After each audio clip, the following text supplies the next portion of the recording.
अस्सलामुअलैकुम, खुश आमदीद, भली करे आया जी आया नो वशक के पखैर रागले। नया दिन के साथ मैं हूँ सैयद फैसल करीम और मैं हूँ सबकी फेवरेट फैसल। मिस तो किया होगा सबने, महक असलम नाम सबको पता है मेरा नाम क्या है। और कुछ याद करके आई हैं? बहुत कुछ याद करके आई हूँ, बहुत सारी चीजें शेयर करने वाली, खुशगवार दिन है। और मैंने भी बहुत याद किया आपको, अपनी टीम को, हर एक को, मतलब हर एक वो बंदा जो कि हमें सुबह के वक्त देख रहा होता है और हर एक वो शख्स जो कि हमारे साथ काम कर रहा होता है, मैंने बहुत बहुत बहुत ज़्यादा मिस किया। और खुशगवार दिन का आज़म लिए, ताज़ा एहसास, नई तमन्नाओं के साथ एक बार फिर हाजिर खिदमत है। बहुत सारे मौज़ूआत हैं जी जिस पे हमने बात करनी है। सबसे पहले तो ये कि अल्लाह ने इंसान को जिस हाल में रखा है उसे खुश रहना चाहिए, लेकिन कुछ लोग अपनी ज़ात से भागते हैं, गलत कदम उठा लेते हैं और फिर पछतावे के सिवा कुछ बाकी नहीं रहता। और फिर जब उन्हें पछतावा होता है तो सोचते हैं कि शायद हम ऐसा ना करते हैं, लेकिन कुछ लोग होते हैं कि पछतावे के बाद भी ये नहीं सोचते। आज के शो में हम जिन्स की तब्दीली के बारे में बात करेंगे और इसके साथ ही साथ एक और अहम टॉपिक है जिस पर हम डिस्कशन करेंगे, वो है कैंसर। एक ऐसा मरज़ है जो कि जानलेवा है और अगर बर वक्त इसकी तशख़ीस हो जाए तो हम समझते हैं कि वो लोग बहुत ज़्यादा लकी होते हैं जो कि इस पर फ़ौरन से तवज्जो दे देते हैं। पाकिस्तान में पहली कैंसर इमरजेंसी मुतारिफ़ करा दी गई है। ये अस्पताल कहाँ है और इस अस्पताल की आखिर खासियत क्या है, ये भी हम अपने प्रोग्राम में बात करेंगे। कराची का मसला ये है कि लुटेरों के रहमो करम पर है। डाकू दनदनाते फिर रहे हैं और पता नहीं कब तक ऐसा होता रहेगा। शहरी जान से जा रहे हैं और ये भी पता नहीं कब तक होता रहेगा। इस पे भी हम आज बात करेंगे। और एक और चीज़ है जिस पे बात करना बहुत ज़्यादा ज़रूरी है और वो है सियासत। हमारी कॉफ़ी ग्रीन टी की तरह सियासत में भी काफ़ी गर्मा गर्मी देखी जा रही है।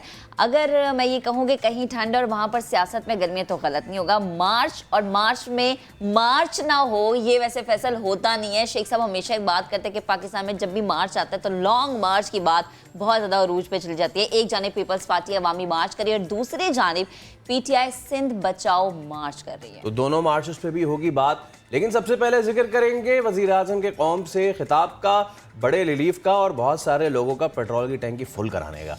अपोजिशन की जानिब से महंगाई का शोर बढ़ा है तो इमरान खान ने आवाम पर नवाजिशों की बारिश कर दी है। पेट्रोल और डीजल की कीमत में 1 नहीं 2 नहीं 10 रुपए फी लीटर कमी का ऐलान कर दिया। देखें, ये है हैंडसम वजीर आजम। बिजली का यूनिट भी 5 रुपए कम हो गया है। वजीर आजम ने ग्रेजुएट बेरोजगारों को भी खुशखबरी सुना दी है। 30,000 इंटर्नशिप दी जाएंगी। खान साहब का ये खिताब था और कोई लोग ये कह रहे थे कि अच्छा, एक बड़ी मज़े की चीज़ थी कि बड़ी अच्छी कल खबरें सुनने को मिली। यानी फैसल, मुझे लगता है कि जो लोग हमारे न्यूज़ रूम में काम करते हैं या जो लोग न्यूज़ की थोड़ी सी सेंस रखते हैं, उन्हें पता होगा कि अच्छा, आखिर में थोड़ा जो हल्का फुल्का हमने देखा कि अच्छी खबरें थी, वो जाते जाते सबको बता गए कि परेशान नहीं होना, घबराना नहीं है। अगर महंगाई होगी भी तो उसमें कमी हो जाएगी। तो ज़रा खान साहब के खिताब को एक दफ़ा फिर से सुनवा देते हैं कि कल वज़ीर आज़म ने जो गुफ्तगू की थी वो क्या थी, तो आपको याद करवाते हैं। मैं आज आपके सामने बड़ी खुशखबरी सुनाना चाहता हूँ। हमने फैसला किया है कि 10 रुपए पेट्रोल और डीजल को आज हम कम कर रहे हैं। पेट्रोल और डीजल को आज हम कम कर रहे हैं। 5 रुपए यूनिट हम बिजली कम कर रहे हैं। अगले बजट तक इन 2 चीज़ों के ऊपर हम अब कोई इजाफा भी नहीं करेंगे। एहसास प्रोग्राम को जो निचले तबके के ऊपर जो हम 12,000 रुपए देते थे, उसको हमने 12,000 से 14,000 पे कर दिया। जो ग्रेजुएट्स है, जिसने बीए की हुई है, जिसके पास नौकरी नहीं है, 30,000 रुपए जो भी ग्रेजुएट होगा उसको कहीं इंटर्नशिप दिलवाएंगे। 26 लाख हमने स्कॉलरशिप्स हमारे नीचे सूबे हैं और जो सेंटर है, और इसके ऊपर 38 अरब रुपया हम खर्च कर रहे हैं। प्राइम मिनिस्टर के जो पोर्टल है उसके ऊपर अब सारा कंट्रोल होगा।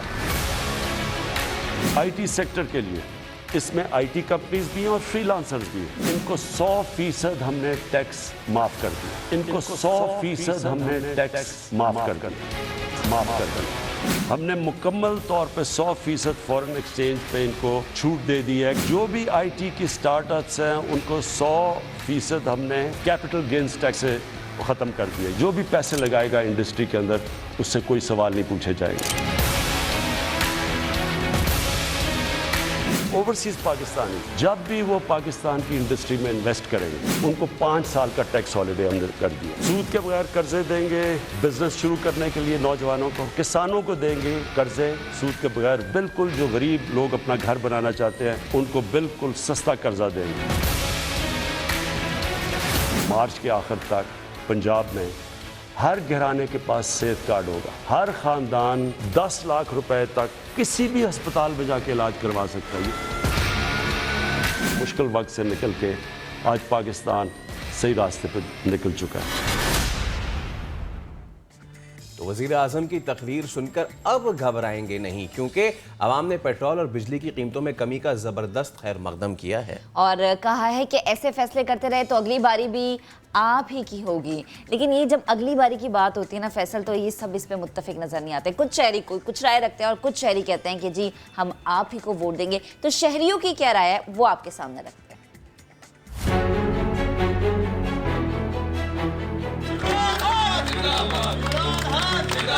आज वज़ीर आज़म इमरान खान ने पाकिस्तान की आवाम को जो रिलीफ दिया है, खड़ा कर दिया इमरान खान ने। कम से कम जून तक तो आवाम कम से कम ये है कि अभी तक तो घबरा रही थी, शायद घबराएगी नहीं बिजली और पेट्रोल की वजह से। आगे अपनी हुकूमत बनाने के लिए जाहिर सी बात है, अब अगले 5 साल भी तो उन्होंने बनाने हैं, तो वो जाहिर सी बात है खान साहब की कोशिश होगी कि वो लोगों को रिलीफ दें। और गवर्नमेंट को दुआएं देंगे, वज़ीर आज़म को दुआएं देंगे अगर ऐसे इकदाम करेंगे। करे जी 10 रुपए की कमी हुई है, मेहरबानी उन्होंने दी, शुक्र अल्हम्दुलिल्लाह। कोई अच्छी खबर भी आई है, अल्लाह करे खान साहब ऐसा करते रहें, अगली गवर्नमेंट भी इनकी है अगर ये ऐसा करते रहेंगे तो। रात को फिर 1-2 रुपए बढ़ा देने हैं बिजली के, फायदा कोई नहीं है, समझ नहीं आ रहा खुशी मनाए या गम मनाए इसका। हाँ जी, कुछ हौसला तो हुआ है, तो उम्मीद आगे भी हौसला होता रहेगा। अगर ये पेट्रोल कम करते रहेंगे तो हम खुश रहेंगे। अभी जो इमरान खान ने अनाउंसमेंट की, इस पे कम से कम एटलीस्ट हमें रिलीफ तो मिलेगा पेट्रोल पे, बिजली पे और दूसरे उस पे, उसकी वजह से दूसरी चीज़ों में भी थोड़ी सस्ते हो जाएंगे, फिर आसान हो जाएगा हमारा। आप हमें कहते हैं कि हमने नहीं घबराना, बिल्कुल हम नहीं घबराएंगे, लेकिन मैं आपसे भी कहूँगा कि आपने भी नहीं घबराना है खान साहब। तो खान साहब को अवाम ने कहा कि आपने भी नहीं घबराना, अगली दफ़ा वज़ीर आज़म आप हमारे ही होंगे। वज़ीर आज़म का ये फैसला अवाम ने बड़े अच्छे तरीके से खैर मकदम किया, आपके सामने हमने रख दिया। तो ऐलान के बाद हुआ ये कि पेट्रोल और डीजल की कीमतें 10-10 रुपये फी लीटर कम कर दी गई हैं। मिट्टी के तेल और लाइट डीजल की कीमतों में भी कमी का नोटिफिकेशन जारी कर दिया गया है। सुख का सांस लिया है सबने फैसला। तो वजारत खजाना के मुताबिक 1 लीटर पेट्रोल 10 रुपये कमी के साथ 149 रुपये 86 पैसे में मिलेगा। हाई स्पीड डीजल की नई कीमत 144 रुपये 15 पैसे हो गई है। मिट्टी का तेल 1 रुपये कमी के साथ अब 125 रुपये 56 पैसे में मिलेगा। इसके साथ लाइट डीजल के नर्ख में 5 रुपये 66 पैसे कमी कर दी गई है। तो लोग जो हैं वो थोड़े खुश भी हैं। लोग कह रहे हैं कि ज़्यादा खुश तो होंगे जब मजीद 10 रुपये कम हो और मजीद 10 रुपये कम हो और मजीद 10 रुपये कम हो तो हो जाएंगे लग रहा है। देखें, उम्मीद पे दुनिया कायम है और हर पाकिस्तानी यही कह रहा है। तो ऐसे ही जो है वो मुल्तान के चलते हैं और मुल्तान के शहरियों का क्या कहना है इस हवाले से। हमारे नुमाइंदे मकसूद चौहान मौजूद है। जी मकसूद, बताएं मुल्तान के शहरी कितने खुश हैं इस इक़दाम से?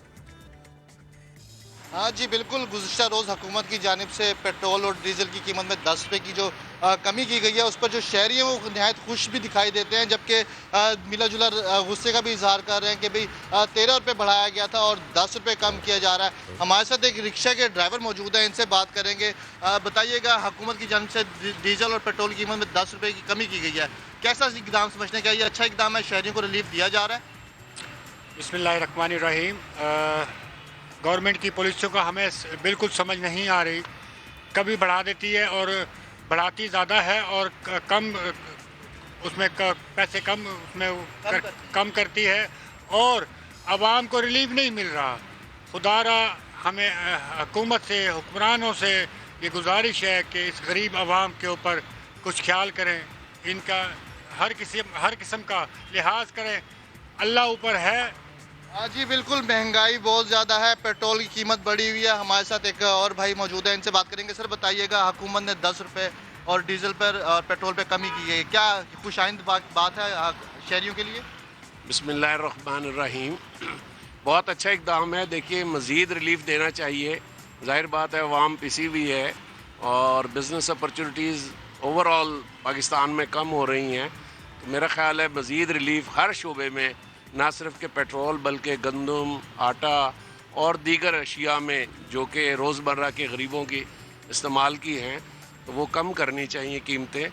और इमरान खान से हमें बड़ी तवक्कुआत हैं, जैसे इंटरनेशनल लेवल पे ये कामयाब हो रहे हैं, इंशाल्लाह मुल्की लेवल पे भी कामयाब होंगे। जी बिल्कुल, जो शहरी हमारे साथ मौजूद हैं उनका यही कहना है कि वो खुश आइंद भी है और उस पर नाला भी नहीं दिखाई देते हैं। हमारे साथ कुछ शहरी और भी मौजूद हैं, इनसे भी जानने की कोशिश करेंगे कि इनका क्या कहना है। सर बताइएगा, हुकूमत ने 10 रुपये पेट्रोल पे और डीजल पे कम किए हैं, क्या खुश आइंद बात है? शहरियों को रिलीफ मिल सकेगा? 10 रुपये से क्या रिलीफ मिलता है? या तो 100 रुपये कम करें, नहीं तो 160 भी ठीक था, कोई इशू नहीं है इसमें। अच्छा आप बताइएगा, क्या कहेंगे, पेट्रोल और डीजल की कीमत में 10 रुपये की कमी हुई है? जी सर, जी हुई है। कैसा इंतजाम है शहरी? अच्छा बनेगा, बन नहीं रहा। जी बिल्कुल, शहरी जो है मिला जुला रद्द अमल दे रहे हैं। उनका कहना है कि ये खुशाइंद भी है, जबकि कीमत 13 रुपये जो है वो बढ़ाई गई थी, 10 रुपये कम की गई है। शहरियों को रिलीफ तो दिया जा रहा है, जहाँ 10 रुपये रिलीफ दिया गया है, इसको मज़ीद कम किया जाए ताकि शहरियों को मज़ीद रिलीफ मिल सके। आपने लोगों से बात की और ज़बरदस्त आपने काम ये किया कि जो तमाम तर तबका फ़िक्र से ताल्लुक़ रखने वाले लोग हैं, चाहे वो रिक्शा ड्राइवर हो, गाड़ी वाले भाई हों या फिर मोटरसाइकिल वाले हों, जो कह रहे थे अच्छा है और अच्छा बनेगा, और कुछ ये भी कह रहे थे ना अच्छा कि भाई ऐसा ये बहुत ज़्यादा कम भी है। तो आरिफ हबीब साहब हमें ज्वाइन कर चुके हैं, मारूफ बिजनेसमैन है, किसी तारुफ के मोहताज नहीं। आरिफ साहब, बेहद शुक्रिया वक्त देने के लिए। आवाम का मिला जुला रद्द अमल, बेसिकली 10 रुपये बढ़े या कम हो, सबसे ज़्यादा इफेक्ट आम आदमी ही होता है। तो प्लीज़ जो ये वज़ीर आज़म का इक़दाम है कि 10 रुपये कम कर दिए गए हैं, कुछ खुश हैं कुछ नाला है, क्या कहेंगे सर आप? नाला क्यों है? नाला होने की तो कोई बात नहीं है। अगर कम हुआ है तो खुश होना है। इंटरनेशनल प्राइसेस ज़्यादा है हो गई हैं, बढ़ने की बजाय कम हुआ है, तो जाहिर है सबकी कॉस्ट कम होंगी। और पर्टिकुलरली जो इलेक्ट्रिसिटी की प्राइसेस कम हुई हैं तो उसमें इंडस्ट्री की लागत में कमी आएगी, ओवरऑल इन्फ्लेशन में जो है वो कमी होगी। तो आई थिंक ये बड़ा ही ब्रेव फैसला है, और ये फैसला जो है आउट ऑफ द बॉक्स है कि गवर्नमेंट ने ये कहा है कि हम IMF की कंडीशनलिटीज को भी पूरा करते हुए ये काम हम कर पाएंगे। वरना लोगों को ये डर था कि शायद ये IMF इस टाइप की चीजों को अलाउ नहीं करेगा, लेकिन ये जो डिसीजन है, ये आई थिंक एक गवर्नमेंट का जो है वो ये रिजॉल्व नजर आता है कि वो लोगों की मुश्किलात को कम करने में जो है वो कंट्रीब्यूट करें। ज़ाहिर है इंटरनेशनल प्राइसेस जो है वो बढ़ गई हैं, जो इनके कंट्रोल में भी नहीं होता, किसी के कंट्रोल में नहीं होता, वो तो चीज़ है। दूसरा ये है कि लोगों की आमदनी बढ़ाने के लिए जो इक़दाम हैं वो ज़्यादा काबिल तारीफ हैं कि लोगों की आमदनी जो है बढ़े। जैसे उन्होंने इन्वेस्टमेंट के लिए, इंडस्ट्रियल इन्वेस्टमेंट कहा है कि उस सोर्सेज नहीं पूछे जाएंगे, तो उससे जो है वो ज़्यादा इन्वेस्टमेंट अगर आएगी तो रोजगार पैदा होगा इससे। और दूसरे जो है वो उन्होंने जो ग्रेजुएट्स के लिए कहा है कि ग्रेजुएट्स को जो है वो इंटर्नशिप देंगे, इंटर्नशिप में 30,000 रुपये, ये भी आई थिंक बहुत ही ऐसा इकदाम है। अच्छा आरिफ साहब, ये एक सवाल है कि IMF से करंट डील के बाद ये कहा जा रहा था कि जी हर महीने या हर 15 दिन पे बढ़ानी है पेट्रोल की प्राइसेस। अब कल का जो सरप्राइज़ दिया इमरान खान साहब ने, सीधा बढ़ाया नहीं, सीधा 10 रुपये कम कर दिया है। तो लोगों के ज़हन में सवाल है कि वो उस वाली शर्त का क्या हुआ? उस मार्जिन को पूरा करने के लिए कहीं दूसरी तरफ से तो आवाम पे प्रेशर नहीं पड़ेगा? उसका एक्सप्लेन किया उन्होंने कल फाइनेंस मिनिस्टर साहब ने। उन्होंने कहा कि वो जो PDL की कंडीशन है वो तो है ही, एग्जिस्ट करती है और वो तो करना ही पड़ेगा, लेकिन उससे जो डेफिसिट आएगा वो गवर्नमेंट अपने बजट से पूरा करेगी। और वो बजट में जो है वो जो पूरे दूसरे वसाइल मौजूद हैं, जैसे उन्होंने कहा कि हम थोड़ा PSDP जो है वो कट करेंगे, हम SOEs जो हैं, हमारी जो ऑयल कंपनीज हैं उनके पास रिजर्व्स बहुत हैं, उनसे डिविडेंड दे के अपनी आमदनी को जो है वो ये बढ़ाएंगे। इस किस्म के इक़दाम से उन्होंने कहा है कि हम, और उन्होंने कहा कि कोई IMF की कुछ कंट्रीब्यूशन थी, उसमें कुछ पैसे बचे हुए हैं, उसको इस काम के लिए यूटिलाइज करेंगे और इस पे जो रिलीफ के ऊपर जो कॉस्ट आएगी वो वहाँ से पूरा किया जाएगा। सही। अच्छा आरिफ साहब, इंडस्ट्रियल पॉलिसी के हवाले से अगर मैं बात करना चाहूँ, जाहिर सी बात है इंडस्ट्रीज़ का रन रहना बेहद ज़रूरी है किसी भी मुल्क की तरक्की के लिए। तो जो आज खान साहब दौरा भी करें लाहौर का, अगर हम अपनी गवर्नमेंट की इंडस्ट्रियल पॉलिसीज़ को देखें तो उस पर आप क्या कॉमेंट करेंगे? देखिए, इस वक्त जो है ना, पाकिस्तान को दो बड़े मसले दरकार हैं। वो मसले हैं करंट अकाउंट डेफिसिट यानी डॉलर्स की कमी का मसला, और दूसरा है इन्फ्लेशन। और इन्फ्लेशन जो है वही जो आप लोग महंगाई जिसको कहते हैं, ये दो बड़े। इसके अलावा चीजें जो है वो सब अच्छी हैं, और बस इसको जो है वो गवर्नमेंट को जो है मुकाबला करने की जरूरत है। इसीलिए वो आईटी को तरगीबात दे रहे हैं कि वो सारे इंडस्ट्रीज के जो फॉरेन एक्सचेंज कमा सकती हैं, जो डॉलर कमा सकती हैं, ताकि हमारे ऊपर से जो है वो इस डॉलर की कमी का प्रेशर कम हो। और डॉलर की कमी का प्रेशर जो है वो कम होगा तो फिर हम जो है वो सही मानों में आज़ाद कौम के तौर पर जो है वो उभर सकेंगे। तो सबसे बड़ा इम्पोर्टेंट जो है वो चीज़ ये है। नो डाउट हमारा बजट डेफिसिट थोड़ा कम ज़्यादा फिर भी मैनेज हो सकता है, लेकिन ये जो फॉरेन एक्सचेंज की कमी है ये बहुत ज़्यादा क्रिटिकल है। दूसरा जो है वो लोगों को महंगाई से जो है वो प्रोटेक्ट रखना, ये एक मसला है। तीसरा जो है वो लोगों को रोजगार के मौके जो है वो बढ़ाना, और वही एक्सपोर्ट को बढ़ाने से रोजगार के मौके बढ़ेंगे, इंडस्ट्री को बढ़ाने से रोजगार के मौके बढ़ेंगे।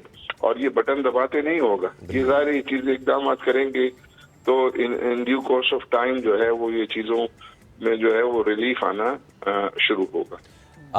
आरिफ साहब, आने वाले दिनों में क्या डॉलर प्राइसेस कम होती देख रहे हैं या फिर डॉलर को मजीद ऊंचा उड़ता देख रहे हैं? देखिए, डॉलर अगर 20-25 साल का एवरेज निकालेंगे तो हर साल जो है वो 5-6% रुपया जो है वो डॉलर के अगेंस्ट वीक होता है।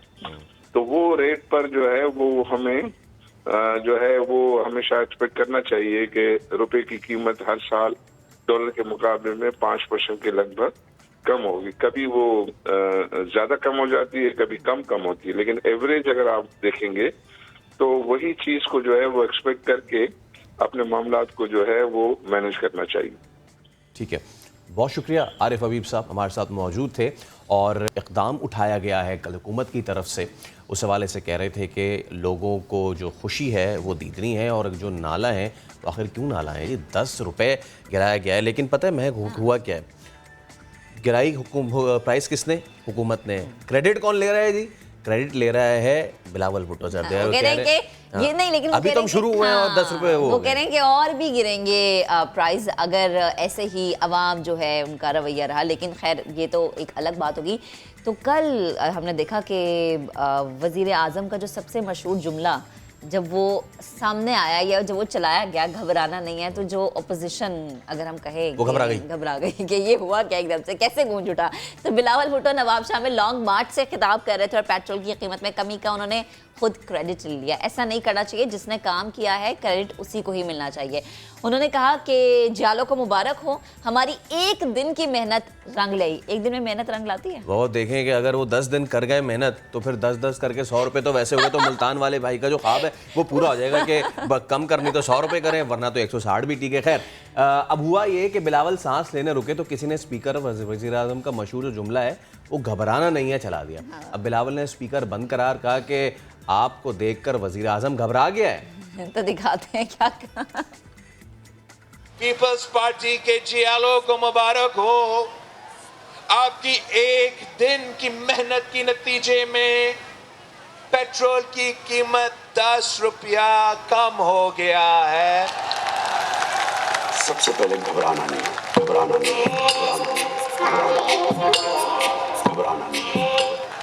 आपको देख के वजीर आजम घबरा गया।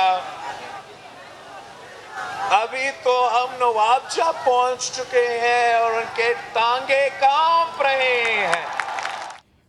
तो बड़ा अजीब सा लगता है, क्या बात करें, और मुखालिफिन जो आपके हों पीछे से उनकी आवाज़ चलाती जाए। खैर, पीपल्स पार्टी अवामी मार्च और पीटीआई के हुकूक मार्च का मोरों में टकराने का इम्कान दिया है। पीपल्स पार्टी ने अपना शेड्यूल तब्दील करके जल्दी मोरों से निकलने का फैसला कर लिया ताकि पीटीआई का जो मार्च है वो पुरअमन तरीके से अपनी मंजिल की जानिब जा सके, या फिर ये हम कह सकते हैं कि एक दूसरे का सामना नहीं करना चाह रहे।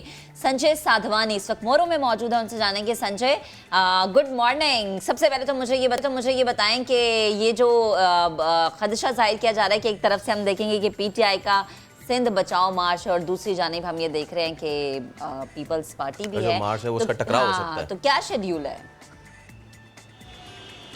देखें फैसल और सबा, मार्च जो पीटीआई का हकूक मार्च है उसको आज नवाबशाह जाना है, जबकि पीपल्स पार्टी के मार्च को सखर की तरफ जाना है। मोरो वो मकाम है जहाँ से ये दोनों मार्च आपस में टकराने का इम्कान है और इसीलिए यहाँ पर सिक्योरिटी के सख्त इंतजाम किए गए हैं। पीपल्स पार्टी ने गुज़िस्ता रात देर से ये मुशावरत भी की कि हमें जो है वो पहले निकलना चाहिए ताकि किसी किस्म का तसादुम ना हो। खुदा ना खास्ता अगर ये दोनों मार्च आपस में टकरा जाते हैं, एक साथ पाकिस्तान तहरीक इंसाफ के कारकुन और पीपल्स पार्टी के कारकुन दोनों रोड पर आते हैं, क्योंकि एक वो ट्रैक होगा जो नवाबशाह जा रहा होगा, जिस ट्रैक पर पाकिस्तान तहरीक इंसाफ की रैली होगी, एक वो ट्रैक होगा जो मोरो से सखर जा रहा होगा, उस पर पीपल्स पार्टी की रैली होगी। तो वहाँ पर तसादुम का खदशा है, कारकुनान आपस में एक दूसरे पर पथराव भी कर सकते हैं और कुछ भी हो सकता है। तो इसीलिए पीपल्स पार्टी ने यह फैसला किया है कि तहरीक इंसाफ के मार्च से पहले हम मोरो छोड़ देंगे और रूट्स जो है वो तब्दील कर दिए जाएंगे।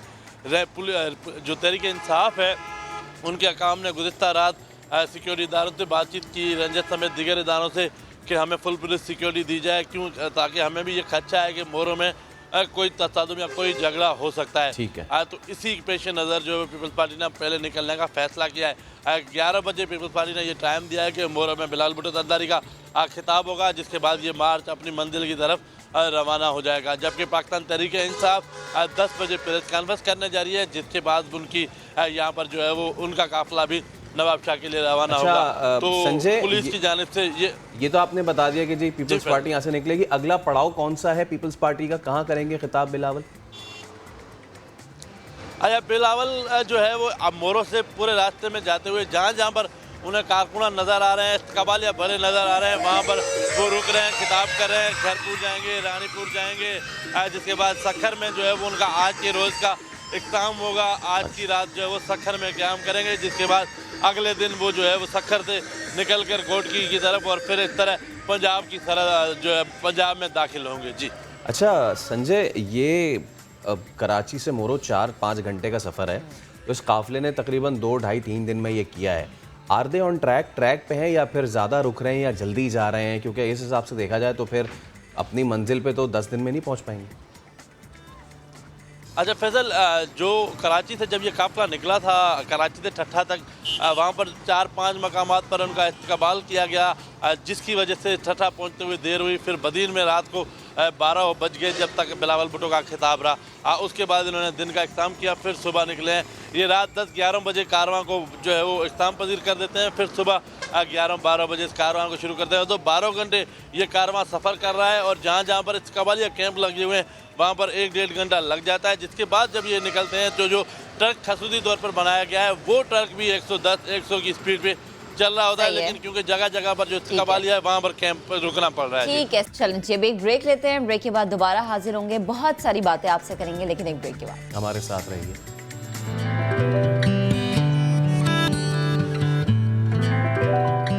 Welcome back once again. जरा लाहौर का रुख करते हैं, जहां जिन्स तब्दीली का रुझान बढ़ने लगा है। Police constable Wahidul Zaman operation करवाकर ख्वाजा सरा बन गए हैं। मर्दों से ख्वाजा सरा बनने की एक कहानी आखिर क्या है? शाहीन मिशाल की रिपोर्ट में आपको पहले हम दिखाते हैं, फिर इस पर बात भी करते हैं।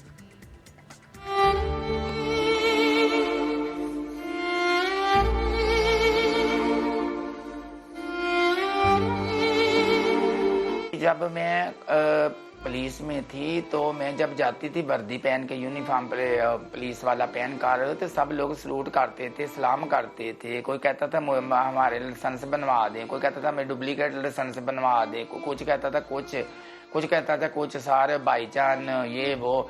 तो अब तो ज़ाहिर लानते ही लोग भेजते हैं कि ये क्या बन गया है। मिलिए साइमा से, जो कभी वहीदुज़्ज़मा था। पैसे के लालच ने इसे पुलिस कांस्टेबल से ख्वाजा सरा बना दिया। साइमा, मुझे ये बताएं कि ख्वाजा सरा बनने का ख्याल कैसे आया और एक मर्द से ख्वाजा सरा बनने तक का सफर क्या है आपका? जी, मैंने तकरीबन 10-12 साल जॉब की है पुलिस में। तो मेरा ना ख्वाजा सराम के घर में आना जाना था, यानी कि मेरे दोस्त वगैरह से ख्वाजा सरा कुछ ये कहते थे आप पुलिस में हैं तो आपकी तो सैलरी भी 3000 है। उस वक्त 3250 होती थी, ये 96 की बात है। तो हम तो एक दिन का कमा लेते हैं फंक्शनों वगैरह में, ये बधाइयाँ लेने जाते हैं, ये बहुत सब्ज़ बाग दिखाते हैं।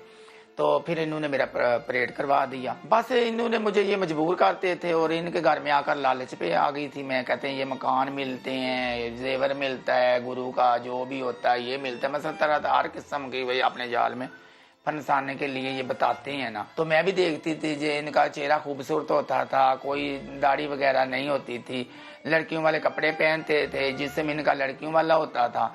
तो मेरे ज़हन में भी आ गया मैं भी लड़की बन जाऊँ। जब ये परेड करवाते हैं तो ऑटोमेटिक ही चेहरे के बाल, वो मसलन जिस्म वगैरह के बाल ऑटोमेटिक ही खत्म हो जाते हैं, इसीलिए तो परेड करवाते हैं लड़की नजर आए लड़की बनने के लिए। जिन्स बदली तो दुनिया ने ऐसा पलटा खाया कि अब साइमा की जिंदगी पछतावा बन चुकी है और आंखें आंसुओं की मकीन। ये अब तो पछतावा है, पछताती हूँ, रोती हूँ, क्या करूँ अब, किसको बताऊँ अपना दुख। सब कुछ छीना जाता है। कोई फंक्शन पे, मेहंदी पे, शादी पे, मेरे भांजे की शादी हुई थी, मेरी दूसरी बहन जी, कोई भी नहीं मुझे बुलाता, आने नहीं देते, शर्म आती है, कहते तुम एक ख्वाजा सराओ। जबरदस्ती तो जा नहीं सकते क्योंकि वो भी ठीक है, बरादरी में उनकी बेइज्जती होती है, सब बरादरी इकट्ठी होती है। साइमा ने ऐसा जुआ खेला जिसमें वालिदैन, बहन भाई सब रिश्ते हार गए। 12 लाख दे विच दे रही माइयो अपने, जेड़ा कोई नवारेगा या रखेगा वो दून करके देगा। घर वाले तो नहीं मिलते ना, वो नहीं मुंह लगाते घर वाले। माँ बाप तो फौत हो गए, उनको पता चला तो मेरे बाप को अटैक हुआ था, यानी कि जब पता चला उसको अटैक हो गया, क्योंकि हम 2 भाई थे, एक बहन थी, तो वालदा भी फौत हो गई गम से, वालिद भी फौत हो गए। तो अब तो बहन भाई हैं, बहुत ही मुँह लगाते किसी गमी खुशी में। ख्वाजा सरा बेचारे रो रही हैं, वो मजबूर हो जाते हैं, फिर ना वो आगे के रहते हैं ना पीछे के रहते हैं। ये इसीलिए तो परेड करवाते हैं, जो फिर वापस भी नहीं जा सकता क्योंकि सारी जिंदगी इधर रहना पड़ता है ख्वाजा सराओं में ही। फैमिली भी छोड़ देती है, उनको पता है अब ये कहीं भी नहीं जाएंगे। वो सही जिंदगी थी, ये जिंदगी नहीं सही। सब बहना भाई भी थे, माँ बाप भी थे, रिश्तेदार भी थे, अब कुछ भी नहीं। हर चीज सैमा जब बनी हूँ, हर चीज ही मेरी खत्म हो गई है। साइमा की एक और ख्वाजासरा साथी काशी ने खुद को इस दलदल में गिराकर अपने घर वालों को गुर्बत की दलदल में गिरने से बचा लिया। मेरा एक गरीब घराने से लिंक था, मैं बहुत गरीब थी। मेरी मम्मा काम करती थी, सिस्टर काम करती थी। फिर मैंने ऑपरेट करवाया। ख्वाजा सरा बनने के बाद मैंने मतलब मेहनत इतनी करी है, मैंने मेहनत करके फैमिली को घर बना के दिया है। अम्मी को मैंने हज करवाया है और बच्चों को देखती हूँ, घर का सारा खर्चा मेरे सर पे है, मेरी इसलिए इज्जत है। काशी को घर वालों का बोझ उठाने की खुशी से कहीं ज्यादा भाई के जनाजे को कंधा ना देने का दुख है। कैसी जिंदगी है मेरी, कैसी जिंदगी। मेरे भाई की डेथ हुई, मैं उसके मतलब एक जनाजे को कंधा नहीं दे पाई, उसके जनाजे को मैंने नहीं कंधा दे पाई कि मुझे पता था मैं ये नहीं हूँ, इस काबिल नहीं हूँ। लोगों की तरह तरह की बातें होगी, अगर मैं खड़ी होंगी शायद मेरे भाई का जनाजा लोग छोड़ के चले जाएंगे। ये एक खुसरा है जनाजे के अंदर। आप ख्वाजा सरा तो बन गई, लेकिन कभी आपको पछतावा नहीं हुआ? पछतावे की बात ना करें। पछतावा रात को जब मैं यहाँ सोई होती हूँ, मैं परेशान होती हूँ। गुरु लोगों का फायदा, हमारा तो सारा नुकसान ही नुकसान है। हमारी तो एक जिंदगी जलालत की। मेरे घर की जो गुर्बत थी जिसकी वजह से मैंने ऑपरेट करवाया था वो खत्म हो चुकी है, लेकिन जो ये मेरी लाइफ है ना जलालत की, ये मुझे मतलब ना जीने देती ना मरने देती। साइमा और काशी का एक फैसला जिससे जिंदगी की कुछ ख्वाहिशें तो खरीद ली, लेकिन आज दामन में इतनी हसरतें हैं, इतनी हसरतें कि दामन तंग पड़ने लगा है। कैमरामैन आसिफ शकील के साथ शाहीन मिशाल, समा, लाहौर। तो ये कहानी आपने देखी, शाहीन मिशाल ने बड़ी खुसूसी रिपोर्ट बनाई, तो इस पे हम बात करेंगे। हमारे साथ एक्टिविस्ट लैला मौजूद हैं। लैला जो ख़ुद बहुत सारी अचीवमेंट्स कर चुकी हैं। आपको याद होगा कुछ दिन कबल हमने ऐसे ही एक मिसाल जो कि माशरे के लिए थी, सारा गिल, उन्हें भी मदऊ किया था। बात हमने यही करनी है कि माशरे की एक्सेप्टेबिलिटी आखिर क्यों नहीं आ रही है और क्यों इनको दरकिनार कर दिया जाता है एक ऐसे वक्त में कि जब हुकूमती लेवल पे बाकायदा रजिस्ट्रेशन का आगाज़ हो गया है। From the doctors to advocates to social activist, हर फील्ड में जो है अब आगे आ गए हैं। तो लैला, अस्सलाम वालेकुम, thank you so much for your time. आपने ये कहानी देखी, यकीनन बड़ी अफसोस की और बड़ी दुख की बात है। सबसे पहले तो क्या रिएक्शन देंगी जो अभी आपने देखा ये दोनों की कहानी पर? देखिए, एक तो चीज़ ये है कि सोसाइटी में हम लोग अक्सर जो है इंडिविजुअल पे देखना शुरू कर देते हैं कि उनका पछतावा ये है, उनका ये सिचुएशन ये है कि उन्होंने जब ज़नाने के कपड़े इख्तियार कर लिए हैं, अपनी असलियत उन्होंने एक्सेप्ट कर ली है और दिखा रहे हैं कि हम हम बाहर भी ऐसे हैं जैसे हम अपने आप को अंदर समझते हैं, तो उनका जो सोसाइटी से रिएक्शन आता है वो अक्सर इतना ज़्यादा बुरा आता है कि वो ख़ुद एक्सपेक्ट नहीं कर रहे होते हैं। क्योंकि हमको इतना हमारे दोस्त, हमारे रिश्तेदार जो हमारे साथ जब उल्टा बिल्कुल सलूक कर लेते हैं, हमको खुद शौक में आ जाते हैं। तो उसके वजह से फिर ये हम जो है बिल्कुल इंडिविजुअल पे फोकस करना शुरू कर देते हैं, हालांकि माशरे का मसला है। हम तो खुद हैं, हमको खुदा ने ऐसे ही बनाया है। तो उसमें दूसरी चीज़ ये है कि ये जो पैसों की लालच की बात हो रही है, ये मुझे समझ नहीं आई है, क्योंकि ऐसा कुछ होता नहीं। हमारे इतने बिल्कुल हम लोग फ़कीर लोग होते हैं, गुर्बत में हम पूरी ज़िंदगी जी रहे होते हैं, तो पैसे कहाँ से दिख रहे हैं, किसको दिख रहे हैं, कैसे दिख रहे हैं, ये तो मुझे कुछ समझ नहीं आया। अच्छा लैला, एक और चीज़, जैसे आपने कहा ना मुआशरा, मेरे ख्याल से मुआशरे को तब्दील करने वाले भी हम ही होते हैं और मुआशरे में एक चीज़ को कायम करने वाले भी हम ही होते हैं। फैसल ने जैसे कहा कि गवर्नमेंट लेवल पर इतनी अच्छी चीज़ें हो रही हैं, लेकिन उसके बावजूद पता नहीं क्या मसला है कि एक्सेप्ट नहीं कर रहे। आपने ये चीज़ें खुद भी फेस की होंगी। बिल्कुल की है। अच्छा, मेरा ज़ाती एक्सपीरियंस ये रहा है कि शायद पढ़े लिखे और अनपढ़ लोग जो हैं वो इस चीज़ में ज़्यादा डिफरेंस क्रिएट कर देते हैं। आपका एक्सपीरियंस भी ऐसे ही रहा, और अगर कुछ है तो मैं चाहूँगी कि वो शेयर करें आप ज़रूर। देखिए, अक्सर यही समझा जाता है कि कम तबके के लोग जो हैं वो थोड़ा सा तशद्दुद ज़्यादा करते हैं, हालांकि ऐसा नहीं है। अक्सर जो हमारे जो माशरे में लोग क्या कहेंगे कि जो चर्चा किया जाता है वो अक्सर आपको एलीट क्लास में भी किया जाता है। तो वो ये अक्सर ये होता है कि अगर हम इनके साथ दिखे जाएं तो लोग क्या कहेंगे हमारे बारे में, हमको 4 चीज़ें सुनने पड़ेंगी। हालांकि ये आपका भाई, आपकी बहन है, आपकी बेटी है, तो उनको आप दूसरों के सोचने के बारे में उनको आप छोड़ देते हैं। उनके साथ आप ऐसा सलूक करते हैं कि या तो घर से निकाल देते हैं, जैसे आपने ये देखा था कि कंधा नहीं देने दिया। ये क्या, क्योंकि दूसरों को सोचना, आपके दिमाग में एक चीज़ चली हुई है कि अगर ऐसा होगा तो मुझे लोग कम समझेंगे क्योंकि मैं इनके साथ एसोसिएट हो रही हूँ। हालांकि हम भी इंसान हैं, हमको खुदा ने जैसे बनाया वैसे ही बनाया है। बिल्कुल। और हमने थोड़ी चूज़ किया था कि ऐसी इतनी मुश्किल ज़िंदगी हम जिएँ। अच्छा लैला, ये बताएं कि ये दुख भरी कहानी तो हमने देख ली, वे फॉरवर्ड क्या है? अगर इस तरह का कोई केस आए आपके पास तो कैसे काउंसिल करेंगे इनको आप? देखिए, एक चीज़ तो ये है कि हमको सबसे पहले ये रिस्पॉन्सिबिलिटी देखनी चाहिए कि ये बोझ है किसका। जब इंसान आपके पास आके बोल रहा है कि मेरी बहुत ज़िंदगी मुश्किल हो रही है माशरे की वजह से, वो रिस्पॉन्सिबिलिटी वो इंसान की नहीं है कि माशरा ठीक करे, कि मैं चीज़ें तब्दील करूं कि मेरे साथ सलूक बेहतर हो। वो माशरे का रिस्पॉन्सिबिलिटी है।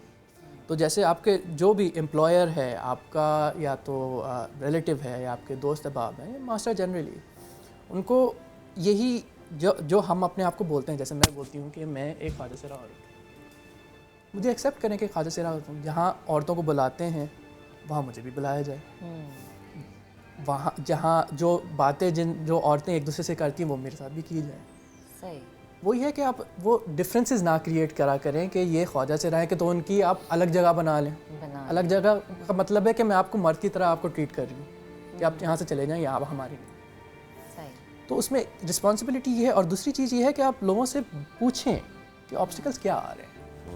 जैसे एक ऑब्स्टिकल बहुत होता है आपके नाम का, लोग पुराना नाम आपका इस्तेमाल करते हैं, वो अक्सर जो है ना नाकाबिले बर्दाश्त होता है, और उसकी वजह से फिर हम अलग हो जाते हैं। जैसे अगर जॉब कर रहे हैं और आपको पुराना नाम, आपका वही मर्दाना नाम इस्तेमाल किया जा रहा है, तो इतना नाकाबिले बर्दाश्त होता है, लोग अक्सर जॉब छोड़ देते हैं। दूसरों के लिए ये शायद तो बड़ी चीज़ नहीं लगे, मगर आप जब उनसे मशवरा करेंगे, उनसे पूछेंगे कि आपके लिए मसले क्या क्रिएट हो रहे हैं, ऑब्स्टिकल्स क्या क्रिएट हो रहे हैं, तो फिर आप उन पे तवज्जो करें। ये नहीं सोचें कि मुझे लगता है कि ये सॉल्यूशंस हैं। आप खुद जिसके मसले आ रहे हैं उनसे ही पूछें। जैसे कि ना इस स्टोरी में महक ने ये भी देखा है कि जो दूसरे ख्वाजा से रहे हैं काशी, उन्होंने अपने घर को फाइनेंशियली हेल्प किया, और वो खुद भी ये कह रही हैं कि हज करवाया उन्होंने। मतलब वो कह रही हैं कि अच्छा ठीक है, मतलब मेरे फाइनेंशियल जो इश्यूज थे वो हल हो गए, लेकिन मेरी ज़िंदगी जो है वो ऐसी होगी कि ना मैं जी सकती हूँ ना मैं मर सकती हूँ। आपने हल की बात की, क्या हल है आपकी नज़र में इसका? गवर्नमेंट जितना स्टेप ले सकती है वो ले रही है, हम जितना एजुकेट यहाँ पर बैठ के कर सकते हैं हम अपनी जिम्मेदारी निभा रहे हैं। ये आपका एक ब्रॉटअप भी है, आपकी ग्रूमिंग भी है जो कि घर से शुरू होती है या पेरेंट्स की जिम्मेदारी है। आपकी नज़र में इसका हल क्या है? देखिए, हर इंसान को अपनी गिरबान में थोड़ा झांकना पड़ेगा।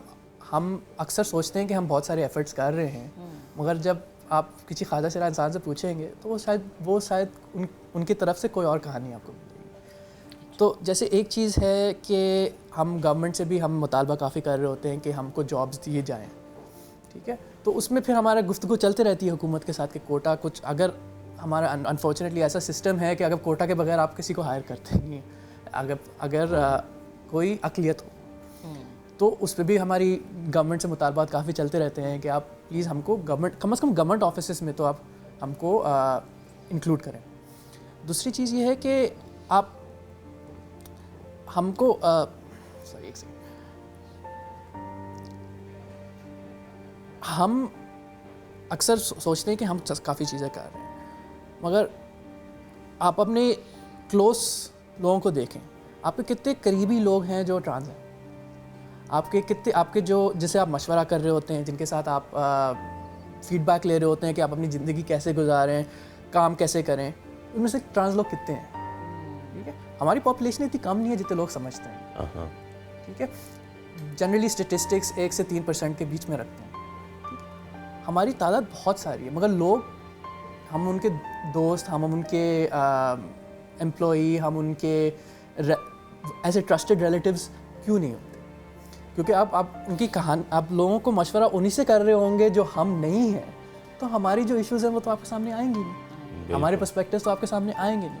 तो एक ये गौर करना ज़रूरी है कि हमको आप ट्रस्टेड लोग बनाएं और हमारे पर्सपेक्टिव्स अपनी लाइफ में इंकॉर्पोरेट करना शुरू करें। आपको ऐसी ऐसी चीज़ें सुनने को पड़ेंगी जो आपने शायद कभी सोची नहीं।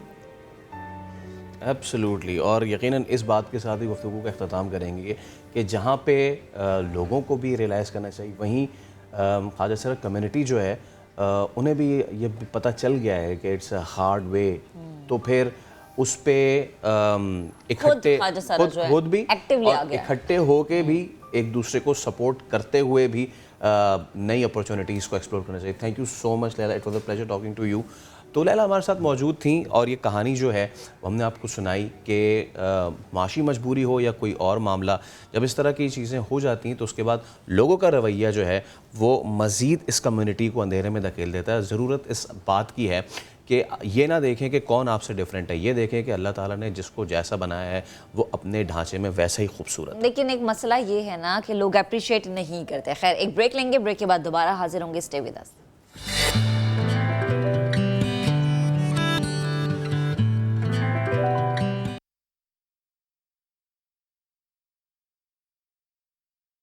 Welcome back once again. अब ज़रा फिल्मी से हो जाते हैं हम और फिल्म की बात कर लेते हैं। 12वां खिलाड़ी, एक नई मूवी आ रही है फैसल, वैसे तो आप मूवीज़ देखने जाते ही हैं, ये भी देखने जाएंगे।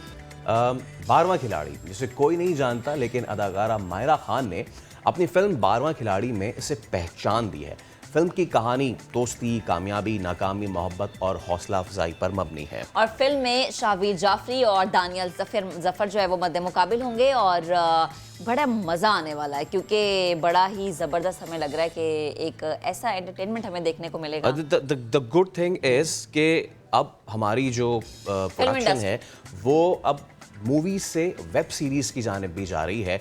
तो let's see a trailer today और उसके बाद आपसे मिलवाएंगे पूरी कास्ट को भी।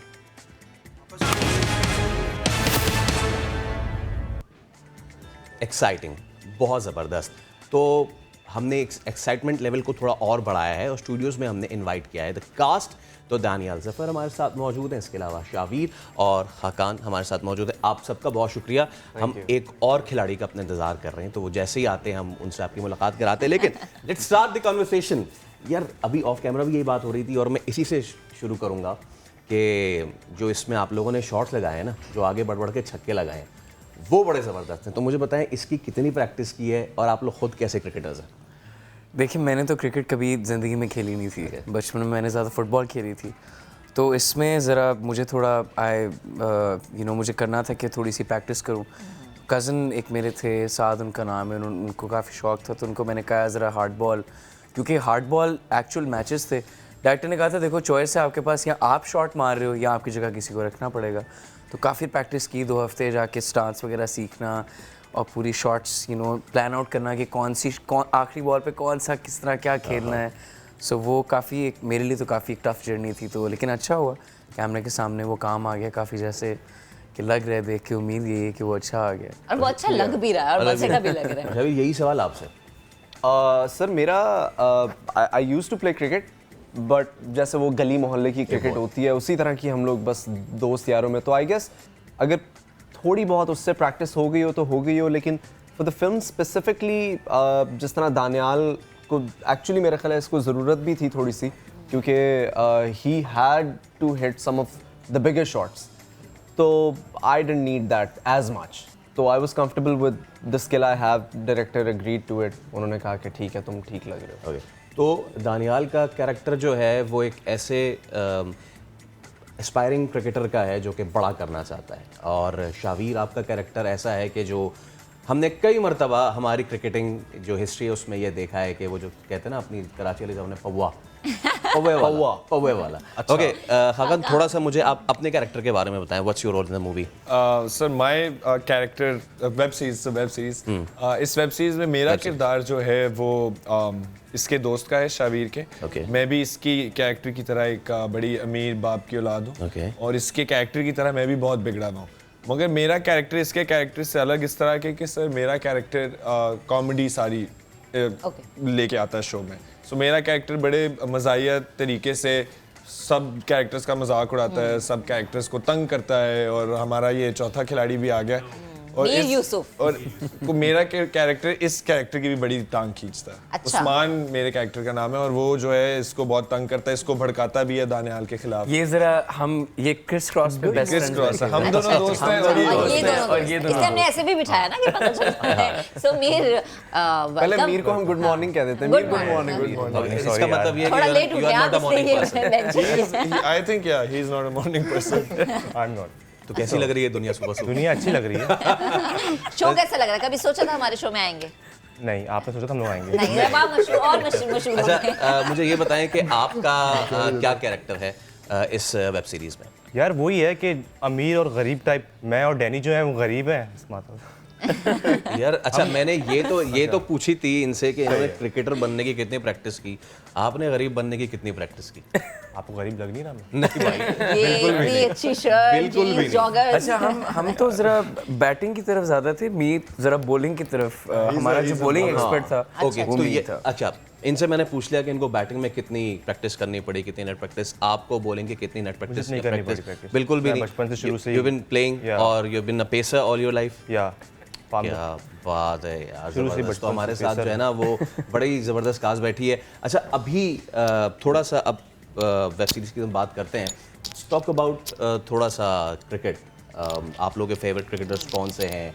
PSL अभी ख़त्म हुआ है और पाकिस्तान ऑस्ट्रेलिया जो है वो भी सीरीज होने जा रही है। Oh yeah, very excited for that. Excited for that? Alhamdulillah, cricket is back in Pakistan, boys.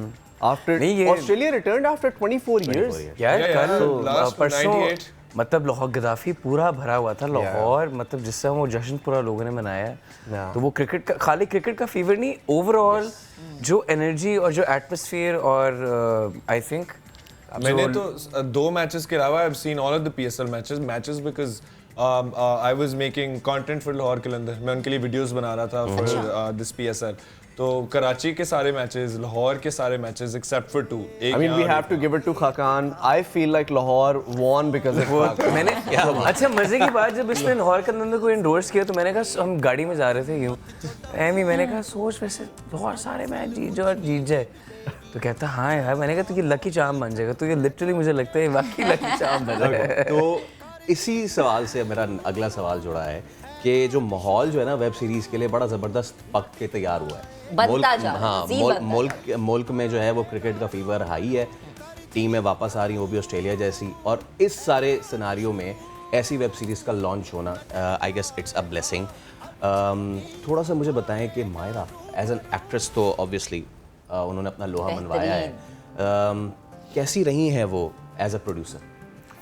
Myra बहुत, I think, I mean, we were talking about the other day. We were giving an interview to BBC.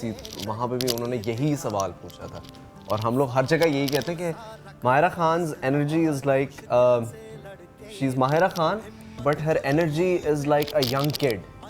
It's like she's jumping around on the set. उनका passion बहुत ज़्यादा है और जिस तरह वो पूरी कास्ट को एवरी डे आके सेट्स के ऊपर मोटिवेट करती थी, वो ट्रूली इंस्पायरिंग चीज़ है। और ये वो चीज़ नहीं है कि एक सेलिब्रिटी है तो हम उनके बारे में अच्छी अच्छी बातें करें।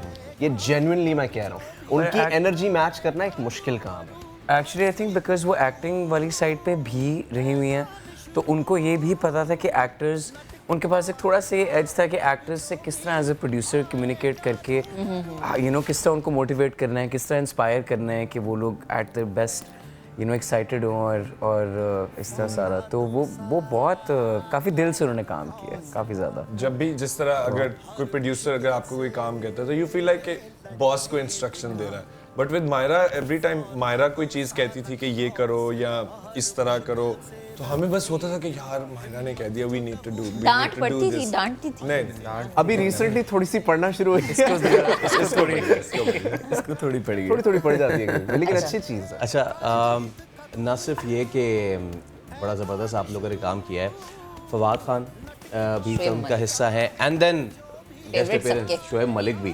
तो कैसा रहा इन दोनों के साथ experience, starting from Fawad Khan first? Fawad Khan के साथ खाली डैनी ने सीन किए। ओ हाँ, एक्चुअली फवाद खान के साथ सिर्फ मेरे कैरेक्टर, सिर्फ आपका कैरेक्टर। जी जी तो एक्सपीरियंस कैसा? तो मेरे लिए तो काफ़ी अच्छा एक्सपीरियंस है। मुझे याद है डायरेक्टर ने मुझे शुरू में बताया था कि बिल्कुल हमारे सीन से एक दिन पहले उन्होंने मुझे जाने से पहले कहा था कि मुझे पता है वो फवाद खान है, लेकिन ज़रा अपना कैरेक्टर जहन में रखना है, भूलना नहीं है और बस उसमें नहीं चले जाना है कि फवाद के साथ सीन। तो वो एक थोड़ा प्रेशर भी था बिकॉज ही इज़ ह्यूज, मतलब वो फवाद खान है।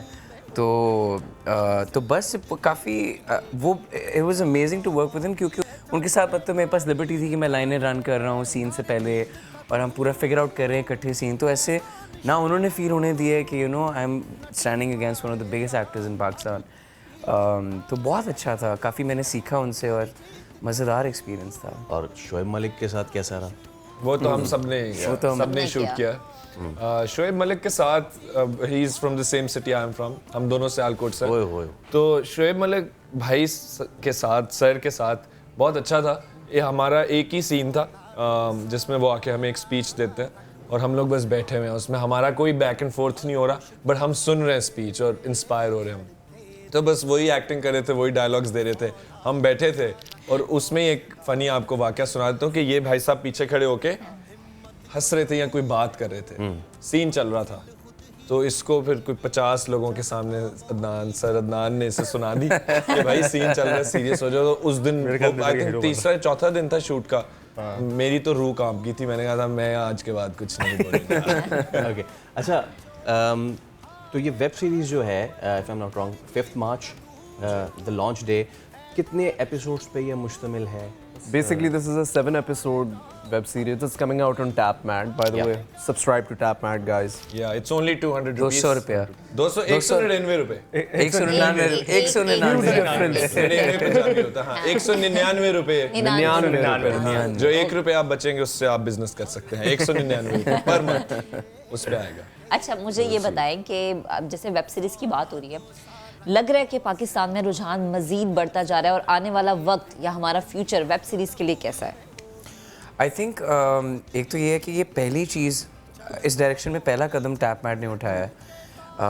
तो पाकिस्तान का ओरिजिनल पहला मतलब OTTs और लोकली आपका जो OTT प्लेटफॉर्म है उसके थ्रू आ रहा है।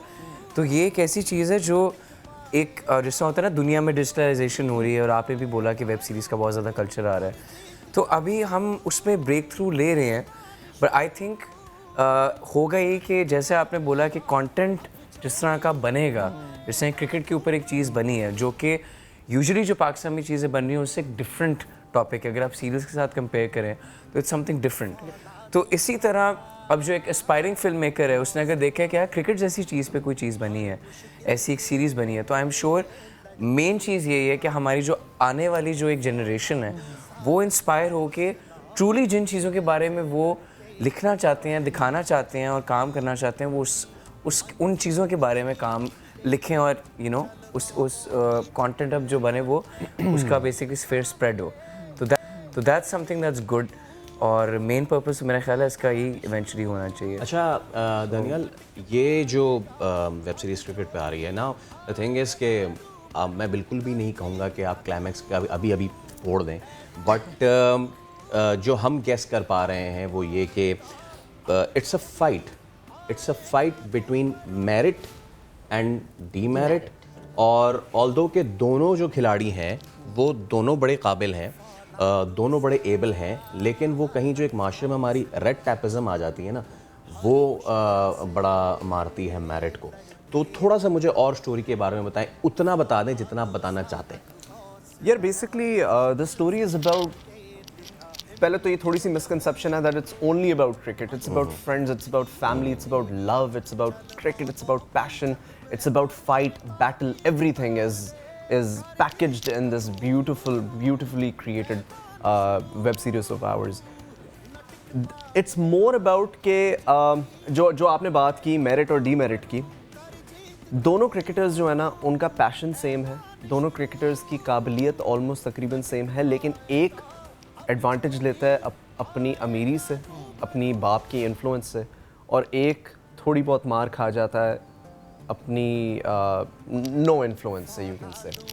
तो ये बेसिकली स्टोरी जो है ये रिवॉल्व अराउंड इस सब्जेक्ट के करती है, अलॉन्ग साइड बहुत सारी चीज़ें इन दोनों कैरेक्टर्स की ज़िंदगी में चल रही हैं और वो दिखा रहे हैं। बेसिकली बड़ा डिटेल के अंदर जो है दिखाया जाता है कि सोशल स्ट्रक्चर्स किस तरह फॉर्म्ड है और उन सोशल स्ट्रक्चर्स के इर्द गिर्द दोस्तियाँ किस तरह निभाई जाती हैं, बनती हैं, किस तरह नए रिश्ते बनते हैं, और बेसिकली एक सोशल कमेंट्री है हमारे सोशल जो स्ट्रक्चर है उसके ऊपर, एक पॉलिटिकल कमेंट्री कह दें या से कोई भी कमेंट्री, यानी बिल्कुल एक जो माइक्रो लेवल से आपने एक मैक्रो लेवल का पैगाम दिया है जी। ये वाली जो चीज़ शाविर आपने कही है कि यार एक इन्फ्लुएंस वर्सेस नॉन इन्फ्लुएंस, ये सिर्फ क्रिकेट की हद तक नहीं है, जितने भी सेक्टर्स हम देखते हैं ये हर जगह के, you may call media, you may call corporate world या कोई भी चीज़।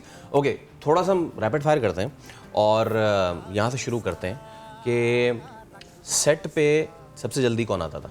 मैं। नहीं, मीर यूसुफ की क्या हो गया? सर उसकी वजह ये है कि ये बंदा कराची का है, बाकी सारी कास्ट लाहौर की थी। तो ये कि गेस्ट हाउस में रह रहा था, तो इसके ऊपर जबरदस्ती होती थी कि हाँ भाई चलो उठो आ जाओ। जो सारी चीज ये गुस्सा होता है ना रस्तों का नहीं जरा किसी को पता हो, तो इस बेचारे को क्या पता था। घरों से आते थे, मर्जी से आते थे, बट हम लोग रोज लाहौर से फ्लाइट लेकर आते थे सेट पे सुबह और फिर फ्लाइट लेके वापस लाहौर। सेट पे सबसे लेट कौन आता था?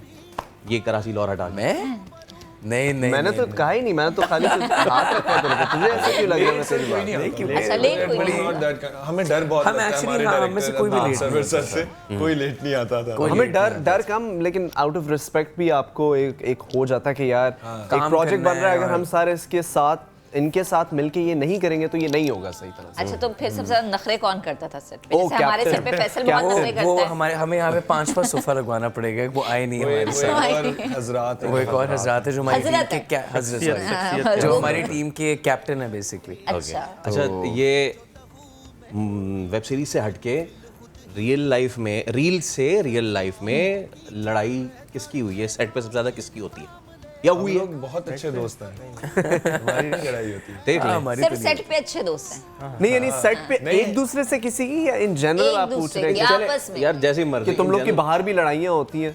हाँ, ये क्यों जानना चाहते हैं? नहीं, लेकिन हम लोग बहुत ज्यादा बहुत अच्छे बच्चे हैं। I have never fought, I have never personally in my life.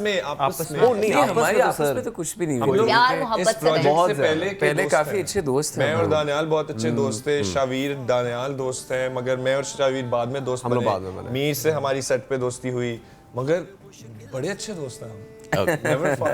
और ऐसा कौन है जो कि हर वक्त, मतलब एक बंदा ऐसा जो कि हर वक्त सबको जगा के रखता हो? चलो यार चलो सीन आ गया, चलो ये मतलब कि खलीफा कौन है आप में से? खलीफा मेरा ख्याल है वो हंसाता हो, मुस्कुराता हो। हम सारे एक दूसरे के लिए थे आई थिंक। ऐसा कोई पॉइंट एक्चुअली आया नहीं था कि हम सब में से कोई भी एक ऐसे डाउनर पे गया है या थोड़ा एक फ़र्क आ रहा है कि यार ये बंदा उतनी एफर्ट या इनपुट नहीं डाल रहा, तो वो हम सारे मोटिवेशन लेवल सेट पे बहुत जो मोरल था वो बहुत हाई था। पहला प्रोजेक्ट है, हम सबका पहला एक्टिंग गिग था। सबने कहा होगा जम के एक्टिंग करनी है भाई, और वो बड़ी and I hope it stays like this honestly. It will.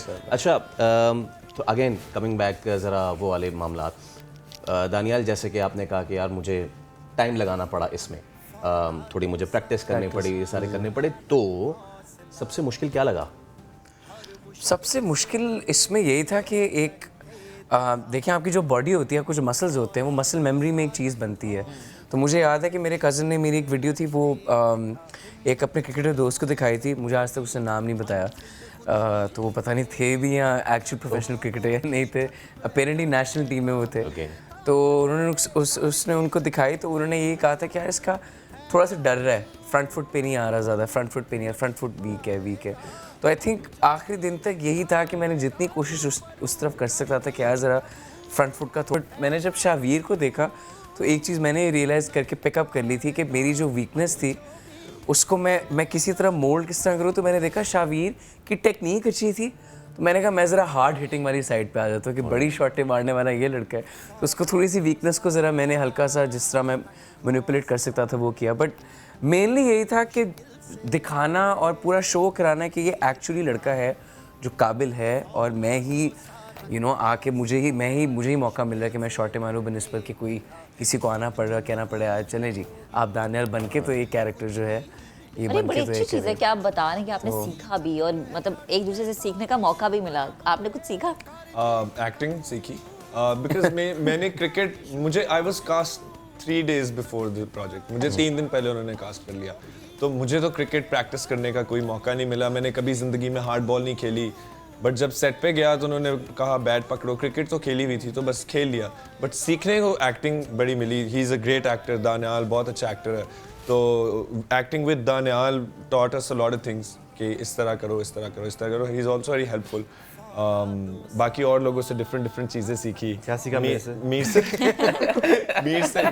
Mir से मैंने सीखा कि रेजिस्टेंस कैसे आप रोज उठ के सुबह सेट पे आओ, घर से दूर रहो, ये सब चीजें। और ये जाता भी एंड पे ऑल्सो ग्रेट एक्टर। अच्छा, जल्दी आते थे और एंड पे जाते थे। ये देखता था, बैठा रहता था, देखता था बहुत काम आदमी है ये। हाँ, आज लगा नहीं, शुरू में आया तो पता नहीं मुझे क्या हुआ था, बट क्या कहते हैं, ये हम चारों मकसद से एग्रेशन लेकर आया था, एग्रेशन के साथ हमने काफी सीखा एक दूसरे से, मुझे तो ये लगता है। तो मीर आप क्या करते हैं एक्टिंग या मॉडलिंग के अलावा और क्या? मैं फिलहाल इस पे फोकस हूँ। और आपसे अगर मैं पूछूं, आप वो लाहौर कलंदर्स का लकी चार्म उन्होंने बताया है। अच्छा नहीं, I am a content creator. मैंने बेसिकली स्टार्ट अपना एक्टिंग का 12वां खिलाड़ी तो पहला प्रोजेक्ट है, बट अभी मैं एक ड्रामा भी कर रहा हूँ, फ़हीम बर्नी एज अ डायरेक्टर, उनके साथ स्टार्ट कंटेंट क्रिएशन से किया, वीडियोस बनानी शुरू की सोशल मीडिया पे, इंस्टाग्राम पे, आपने पता नहीं शायद देखी हो ना देखी हो, बट अब जाके तो बस सोशल मीडिया पे काम, एक्टिंग और ये सब कुछ चल रहा है। अभी लाहौर कलंदर का I was brand ambassador for them,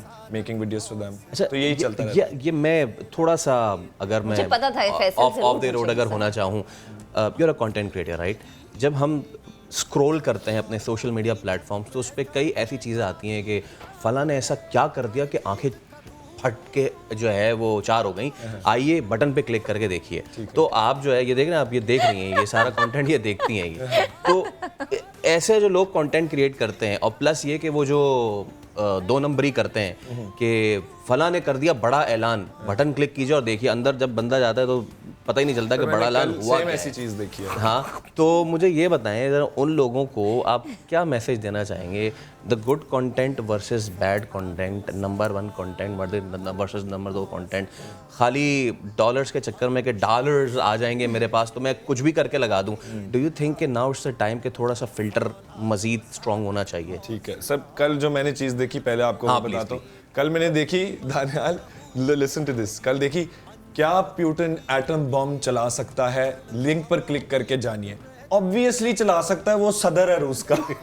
ये क्यों है, ये क्लिकबेट ही बुरी है। और वैसे अल्लाह ना करे चला, ऑब्वियसली नहीं चलेगा, नहीं, there is no never gonna be atomic warfare, different topic. But sir मेरा मैसेज जो लोग ये करते हैं, कैमरे में देख के बोल रहे हैं, यही है ना कैमरा, मुझे मैं पहली दफा मॉर्निंग शो पे आया। अच्छा, मेरा मैसेज ये है, जो लोग इस तरह का कंटेंट क्रिएट करते हैं, क्लिकबेट टाइटल डालते हैं ताकि लोग क्लिक करें, आपको मेरा ये मैसेज है कि प्लीज़ ज़िंदगी में कोई अच्छा काम करें, कोई इन्फॉर्मेटिव चीज़ें लगाएं। अगर आप कोई बेहतर अच्छा कंटेंट डालेंगे तो आपको क्लिकबेट की ज़रूरत नहीं पड़ेगी। टैलेंट डेवलप करें, सीखें। और सर को बहुत गुस्सा है आप पे, मैं इनका गुस्सा आप तक पहुंचा रहा हूं, मैं तो क्लिक ही नहीं करता। I don't care। हमें क्या गुस्सा होना है, मतलब पता नहीं क्या क्या चीज़ें आ जाती हैं। अच्छा शावीर, आपने भी यूट्यूब पे काफ़ी कंटेंट क्रिएट किया हुआ है, राइट? सो कैसा फ्यूचर देखते हैं आप? क्योंकि ऑब्वियसली जब कोई चीज़ शुरू होती है, एक तो पाकिस्तानी जो हैं वो, हम उस वक्त एक पॉइंट पे पहुंचते हैं जहाँ दुनिया आगे हमसे 10-20 साल हो चुकी होती है। तो जितना दुनिया कर चुकी है इस प्लेटफॉर्म पे, हम तो अभी पहुंचे हैं। नाउ आप इसका फ्यूचर कैसे देखते हैं? मैं अभी तो टिकटॉक वाली चीज़ पे बात कर ही नहीं रहा हूँ, मतलब वो एक अलग स्पेस है और उसमें आके लगता है कि पता नहीं क्या हो रहा है। कोई मुँह फाड़ के जो है वो कूद रहा है, फांद रहा है, कोई सिर्फ यूं कर रहा है, कोई सिर्फ ऐसे वॉक कर रहा है और वो कहता है कि मेरे इतने लाइक्स आ गए ये कर करके। हाँ जी, हाँ जी, आप हैं टिकटॉक पे? I mean it's another form of Shavir भी है। Yeah, we are on TikTok, but it depends what kind of content you're creating. तो platforms अलग-अलग आते रहते हैं. For example, television से पहले radio था. You never thought कि television would excel to the lengths that it has. क्योंकि किसी के पास भी टेलीविजन सेट्स नहीं होते थे, सबके घरों में रेडियो होते थे। वो कहते थे टेलीविजन बहुत महंगा है, स्टुपिडिटी है टेलीविजन खरीदना जब आपकी सारी इन्फॉर्मेशन आपको रेडियो पे आ रही है। लेकिन आप देखते हैं ओवर द इयर्स रेडियो ख़त्म हो जाता है, टेलीविजन आ जाता है। Just like that, internet and social media is the new television to the old radio. Digital age. So it is the digital age and it will take over. And in the world you're seeing that कि दुनिया उस तरफ इशारे दे रही है कि social media या internet has taken over the television. लोगों के घर में टीवी सेट्स नहीं होते, डिशेस नहीं लगी होती। ये भी अभी बहुत ज़्यादा अभी भी पाकिस्तानी कॉन्सेप्ट है। Over time in the next few years आप देखेंगे कि ये सारी चीज़ें आहिस्ता आहिस्ता चेंज होना शुरू होंगी और social media is going to be the main consumption for all of your information and news. जिस तरह ये टैप मैट भी जो है, ये मतलब यू डाउनलोड द ऐप, तो आप iOS ऐप स्टोर ये वो इस तरह सारा जाके, तो इट्स ऐसे नहीं है कि मतलब वो टीवी वीवी वाला, it's you know it's everything is changing अब। तो बेसिकली आई पर्सनली बिलीव कि जो आपकी सेल फोन डिवाइसेस हैं ये आपके सारे मीडिया कंजम्पशन आपकी अपनी सेल फोन डिवाइस से होगी। टीवीज इवेंचुअली यानी कि इस तरह के नहीं ऑब्सोलीट हो रहा है क्योंकि कंज्यूमर बहुत स्पेसिफिक हो गया है। मतलब आप जो लोग हैं, मतलब कई तबके हैं ना आपके, तो जिस तरह एक बंदा है 9 to 5 है, वो करके घर वापस आता है, अब उसने पूरा दिन गुजारा है, अब उसने टीवी चैनल्स को नहीं देखना, उसको एग्जैक्टली पता है मेरा ये मूड है, मुझे ये देखना है, मुझे ये शो देखना है, वो वही देखेगा। एक सवाल ये है कि सोशल मीडिया पे अगर हम देखें तो इन्फॉर्मेशन का क्रेडिबल होना एक बहुत बड़ा सवाल, ये निशान है। जबकि टीवी पे कोई भी खबर शेयर कर रहे होते हैं या कोई भी ब्रेकिंग न्यूज़ होती है तो उसके सोर्सेज का पता होता है कि अच्छा क्रेडिबल है। ये भी मेरे ख्याल से मुश्किल अब लोगों को आगे आने वाले क्रेडिबिलिटी इश्यूज, लेकिन उन चीज़ों को टैकल करने के तरीके होने चाहिए। ये नहीं होना चाहिए कि let's just ban the entire platform, जो बेसिकली हम टिकटॉक के साथ करते आए हैं कि यार हमें पसंद नहीं आ रहा तो बैन कर देते हैं। Why? You should somehow you know create a law or fix the problem. शामिल इस वजह से बिकॉज अच्छा कंटेंट क्रिएट करने वालों की अभी थोड़ी कमी है, और अभी because it's a free platform, तो जिसकी मर्जी, जिसके हाथ ये चढ़ जाए वो अपनी मर्जी से अपने मामला कर दे। डू यू थिंक ये वजह है? जी sir, absolutely that is the only reason. I feel like over time, जब एक तो ये भी है ना कि हम लोग ब्लेम करते हैं जो लोग कंटेंट क्रिएट कर रहे हैं, वो तो क्रिएट कर रहे हैं उन लोगों के लिए जो देख रहे हैं, जो आपकी आवाम है। तो who are you really blaming? The people who are watching or the people who are creating? यानी कि प्रॉब्लम अगर है तो सोसाइटी के अंदर है, उस एक इंसान के अंदर नहीं है जो वो चीज़ बना रहा है। So we have to figure out, we have to ask the right questions, क्योंकि वो बंदा भी उसी माशरे से आ रहा है जो देख रहा है। और सर वैसे भी अगर देखें, जमहूरियत, डेमोक्रेसी, इस चीज़ का नाम है कि हर इंसान के पास फ्रीडम ऑफ स्पीच है। हर इंसान, अगर इंसान वोट दे के मुल्क का सदर चूज कर सकता है या प्राइम मिनिस्टर चूज कर सकता है, वो इंसान अपना एक स्पेसिफिक डांस क्यों नहीं कर सकता अपने आप को एक्सप्रेस करने के लिए? तो टिकटॉक का ये है कि इट्स अ डेमोक्रेटिक प्लेटफॉर्म। अगर कोई बंदा चीज़ डाल रहा है, अगर वो लोग पसंद कर रहे हैं तो वो चल रही है, और अगर लोग पसंद कर रहे हैं तो वो लोगों का कसूर है, वो बनाने वाले का कसूर नहीं। वो तो सिर्फ प्रॉफिट कर रहा है। People like watching this show, हम इस पे प्रॉफिट कर रहे हैं। इसमें हमारा कमाल ये है कि हम बना रहे हैं, मगर हमारा कसूर नहीं है कि लोग पसंद कर रहे हैं। ओके, ये डिबेट जो है ये it can Never go ending. for Never eternity, but okay, let's again come back to the web series. So क्या hopes हैं आप लोगों की? मेहनत आप लोगों की नज़र आ रही है, ज़बरदस्त कमाल परफॉर्मेंसेस है सबकी। तो Daniel, starting from you, क्या होप्स हैं आपकी? मेरी होप्स एज सच उस तरह, आई थिंक मेरी होप एक्चुअली यही है कि जो एस्पायरिंग एक्टर्स हैं, राइटर्स हैं, डायरेक्टर्स हैं, फिल्म मेकर्स हैं, वो पाकिस्तान की जो फिल्म मेकिंग इंडस्ट्री है उसको एक और लेवल ऊपर लेके जाएं। बिकॉज अगर आप दुनिया से इस वक्त कंपेयर करके देखें तो नेटफ्लिक्स है, अमेज़ॉन है, ये प्राइम वीडियो, इस सारी तो बार बहुत एक ऊपर सेट हो चुका हुआ है, और इस वक्त पाकिस्तान उस इंटरनेशनल मार्केट के कंपैरिजन में काफ़ी पीछे है। तो उम्मीद यही है कि इस तरह के प्रोजेक्ट्स के थ्रू आप वो बैरियर जो है वो ब्रेक करके तो और ऊपर लेके जाएं। मैं ये नहीं कह रहा ये प्रोजेक्ट बेस्ट प्रोजेक्ट है और सारा कुछ, वो तो लोग जब आएगा लोग देख के बताएंगे, बट मैं ये ज़रूर कह सकता हूँ, एंड इसी चीज़ का फ़ख्र है कि कुछ डिफरेंट है, एक नई चीज़ है। तो उससे देख के पसंद आए ना आए, लेकिन कम से कम इंस्पायर और इनकरेज हो के लोग नई चीज़ें ऐसी बनाएं जो हम हमारी इंडस्ट्री को एक लेवल अप करें। Shabir, your expectations from the project? Sir, my answer would be very similar to Daniyal. I mean, जब हम लोग ने सब ने ये साइन की है वेब सीरीज़, ऑल्दो ये हमारा पहला प्रोजेक्ट था, लेकिन हम लोगों को पहले भी चीज़ें ऑफ़र हो चुकी हैं। लेकिन the reason why I was inclined towards doing 12वां खिलाड़ी was because it was something different. मुझे ऐसा लगा, मुझे पर्सनली ऐसा फील होता है कि इस तरह के डिफरेंट टॉपिक्स भी एक्सप्लोर करने चाहिए, rather than the similar topic जो हम लोग देखते हैं यूजुअली, जो हमारे टीवी चैनल्स पे जिस तरह के शोज़ आते हैं, जो कि बहुत अच्छे हैं।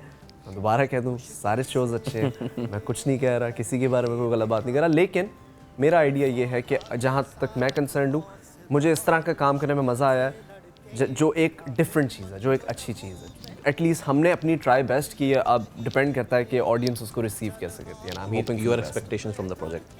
पहले तो ये था कि मैं शुरू से बता दूँ आपको, स्टार्ट से जब मुझे ऑफ़र हुआ तो एक वेब सीरीज़ में, वेब सीरीज़ पाकिस्तान में, मैंने कहा चलें ज़बरदस्त चीज़ें, स्क्रिप्ट वगैरह देखी, कुछ मज़े का था, थोड़ी सी वैसे हमारे पास थोड़ा सा होता है ना कि कुछ शूट करते हैं हम, थोड़ा सा स्क्रिप्ट थोड़ी मज़े की है, थोड़ी सी ऐसी है कि हम लड़के जैसे बैठे हैं ना और कैमरा बंद कर दें तो हम मूवी में वैसे ही बैठे हैं, मतलब असल में जैसे होते हैं हमारी एज के बॉयज़। तो पहले मुझे ये चीज़ मज़े की लगी। इसके बाद प्रोडक्शन इतनी अच्छी थी, फिर कास्ट थोड़ी मज़े की थी, आहिस्ता आहिस्ता चीज़ें वगैरह ये वो, तो कुछ अलग है, मतलब उम्मीदें हैं, अब देखते हैं इंशाल्लाह, दुआ करें। एंड सर, आपकी expectations? My expectations from the show, sir, show is a democratic show. मेरी Hagan is a democratic show, okay? Freedom of speech का पूरा मेरी एक्सपेक्टेशन क्वाइट सिंपली बस ये है कि पहली वेब सीरीज़ है पाकिस्तान की, इस तरह की और बने, क्योंकि मैं चाहता हूँ कि compete करें जिस तरह दानियाल ने बोला दुनिया के साथ। मैं चाहता हूँ जिस तरह लोग कहते हैं ना यार मनी हाइस्ट देखो स्पेनिश शो है, डब किया हुआ इंग्लिश में, डब किया हुआ हिंदी में, ठीक है, वो शो देखो साउथ कोरियन है, स्क्विड गेम देखो साउथ कोरियन है, डब किया हुआ इंग्लिश में, डब किया हुआ हिंदी में। मैं चाहता हूँ आज से कम, अब ये नहीं तो 2 साल बाद 3 साल बाद कोई शो आए, लोग के देखो शो पाकिस्तानी है, उर्दू में डब किया हुआ है, इंग्लिश में डब किया हुआ है, स्पेनिश में डब किया हुआ है, हर जहाँ पे नेटफ्लिक्स है। तो पोटेंशियल है, हमारे टीवी पे इतना अच्छा काम हो रहा है, डायरेक्टर्स बहुत ज़्यादा हैं, जब जितना एक्सपेरिमेंट करेंगे उतना बेहतर होगा, और इस तरह के लोग होंगे तो इंशाल्लाह होगा। सही। तो लास्ट क्वेश्चन ये कि आपको लगता है कि इस वेब सीरीज़ का जो है कंटेंट इतना अच्छा है और ये इतनी स्टैंडर्ड है कि इंटरनेशनल लेवल को बीट कर सके, जैसे कि उन्होंने कहा? बीट तो अभी हम उन इस वक्त से तो बहुत दूर हैं बीट वाले, लेकिन कोशिश हमारी ज़रूर थी कि हम कुछ कंपैरेटिवली अच्छा बनाएं। जहाँ तक जिस इंडस्ट्री में हम हैं, जिस कंट्री में हम हैं, वो कहते हैं ना, always compare yourself with yourself, with your past. तो we are not trying to compare ourselves with the industry right now, हमें उसके लिए और एक्सपीरियंस चाहिए, लेकिन हम अपने आप से कंपेयर करके, अपने पिछले काम से कंपेयर करके कुछ डिफरेंट, कुछ बेहतर करने की कोशिश कर रहे हैं। एक्चुअली बात वही है ना कि वो कहते हैं ना कि हम अगर सवाल पूछते हैं कि यार आप कुछ डिफरेंट क्यों नहीं बना रहे, तो आगे से जवाब आता है कि लोग देखते ही हैं। फिर आप कहते हो तो आप कुछ डिफरेंट क्यों नहीं बना रहे, वो लोग देखते ही हैं। चीज़ ये भी है कि जो दिखता है वो बिकता है। तो आप कुछ जब तक कोई कोशिश नहीं करेगा कुछ डिफरेंट करने की, तो हम उसी रट में फंसे रहेंगे और कभी आगे बढ़ ही नहीं सकेंगे। I think I want to give a shout out at this point to TapMad, Nina Kashif, Myra Khan, Adnan sir for taking up this challenge of doing something that we don't know it's gonna either work or not, क्योंकि एक तो एक different storyline है, ऊपर से platform वो है जो कि इस वक्त पाकिस्तान के अंदर स्पेशली एक वाइड स्प्रेड कंजम्पशन कंसिडर नहीं किया जाता। OTT platform, online Shout out to Faiza. Faiza. She works at TapMad and she's been producing this, producing नहीं क्या? Managing the production manager, and she's a great person. But नहीं, काफ़ी very wonderful team of very hard working people, और बस अब यही है कि guys भाईजान 5 मार्च आपने याद रखना है। सब्सक्रिप्शन जो है ना वो भी इतनी ज़्यादा नहीं है, तो यकीनन आप लोग बहुत सारे इंटरनेशनल वेब सीरीज़ के दीवाने होंगे, but I guess now it's the era of be Pakistani and by Pakistani. और जैसे कि हमारे मोअज़्ज़ज़ गेस्ट ने कहा कि मैं वो वक्त देखना चाहता हूँ कि जहाँ पे दुनिया ये कहे यार वो पाकिस्तानी सीरीज़ है और वो इट्स ट्रांसलेटेड इन स्पेनियोल, तो आप उसको ज़रूर देखें। Thank you so much Daniyal, thank you so much Shavir, Yusuf and Khaqan भाई, थैंक यू सो मच। आप इसी तरह अच्छा कंटेंट क्रिएट करते रहें, आप इसी तरह तेज़ गेंदबाजी करते रहें। और दानियाल भाई फिर इंस्पिरेशन, आई मेट यू बहुत पहले, आप गिटार लेके लाहौर एयरपोर्ट पे जा रहे थे, तो जनाब Ali it's always a pleasure meeting young exciting guys. तो बहुत बहुत आप लोगों को बेस्ट ऑफ लक, और उम्मीद है कि ये जो वेब सीरीज होगी this won't be the first of its kind, बल्कि by the way it won't be first of its kind. आगे चल के इस तरह की मजीद चीज़ें होती रहेंगी, ना सिर्फ ये बल्कि ह्यूमर में भी और हॉरर में भी और हॉरर कॉमिक भी सारी चीज़ें आती रहेंगी। तो थैंक यू सो मच। कुछ फ्यूचर प्लान्स आप कर रहे हैं, रिवील कर रहे हैं तो कर रहे हैं? या हॉरर कॉमेडी, एक जिस तरह आपने बात की, I did a horror comedy just recently For the same channel that I am doing a drama for, he's done that. We can't name the channel. Interesting shows. हम देख लेंगे। तो जनाब अली बहुत सारे राज खोल पट्टियां जो खुलती जा रही हैं, तो thank you so much. Break लेते हैं। 5 मार्च आपने याद रखना है, 5 मार्च को वेब सीरीज रिलीज हो रही है 12वां खिलाड़ी। जी बिल्कुल, थोड़े से दिन रह गए। प्लीज कर देंगे। चलें हम ब्रेक ले लेते हैं, ब्रेक के बाद दोबारा हाजिर होंगे। मैं कर रहा हूँ सब्सक्राइब फौरन, टैप में सब्सक्राइब।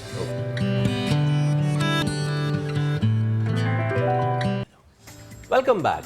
न कैश काउंटर न पर्ची, लाहौर में एक ऐसा कैंसर हॉस्पिटल है जहां मुल्क की पहली कैंसर इमरजेंसी भी है। किसी भी मरीज को यहां इनकार नहीं किया जाता। बिल्कुल, ऐसा सब कुछ किस अस्पताल में है, हम आपको दानियल उमर की रिपोर्ट में दिखाते हैं। पाकिस्तान में रोजाना 500 अफराद कैंसर के बाइस मौत के मुंह में चले जाते हैं। सालाना 4 लाख अफराद में कैंसर की तशखीस होती है। यही वजह है कि मुखय्यर हजरात ने लाखों रुपए का कैंसर का होने वाला इलाज मुफ्त देने का फैसला किया है। वो कैसे, आइए आपको दिखाते हैं।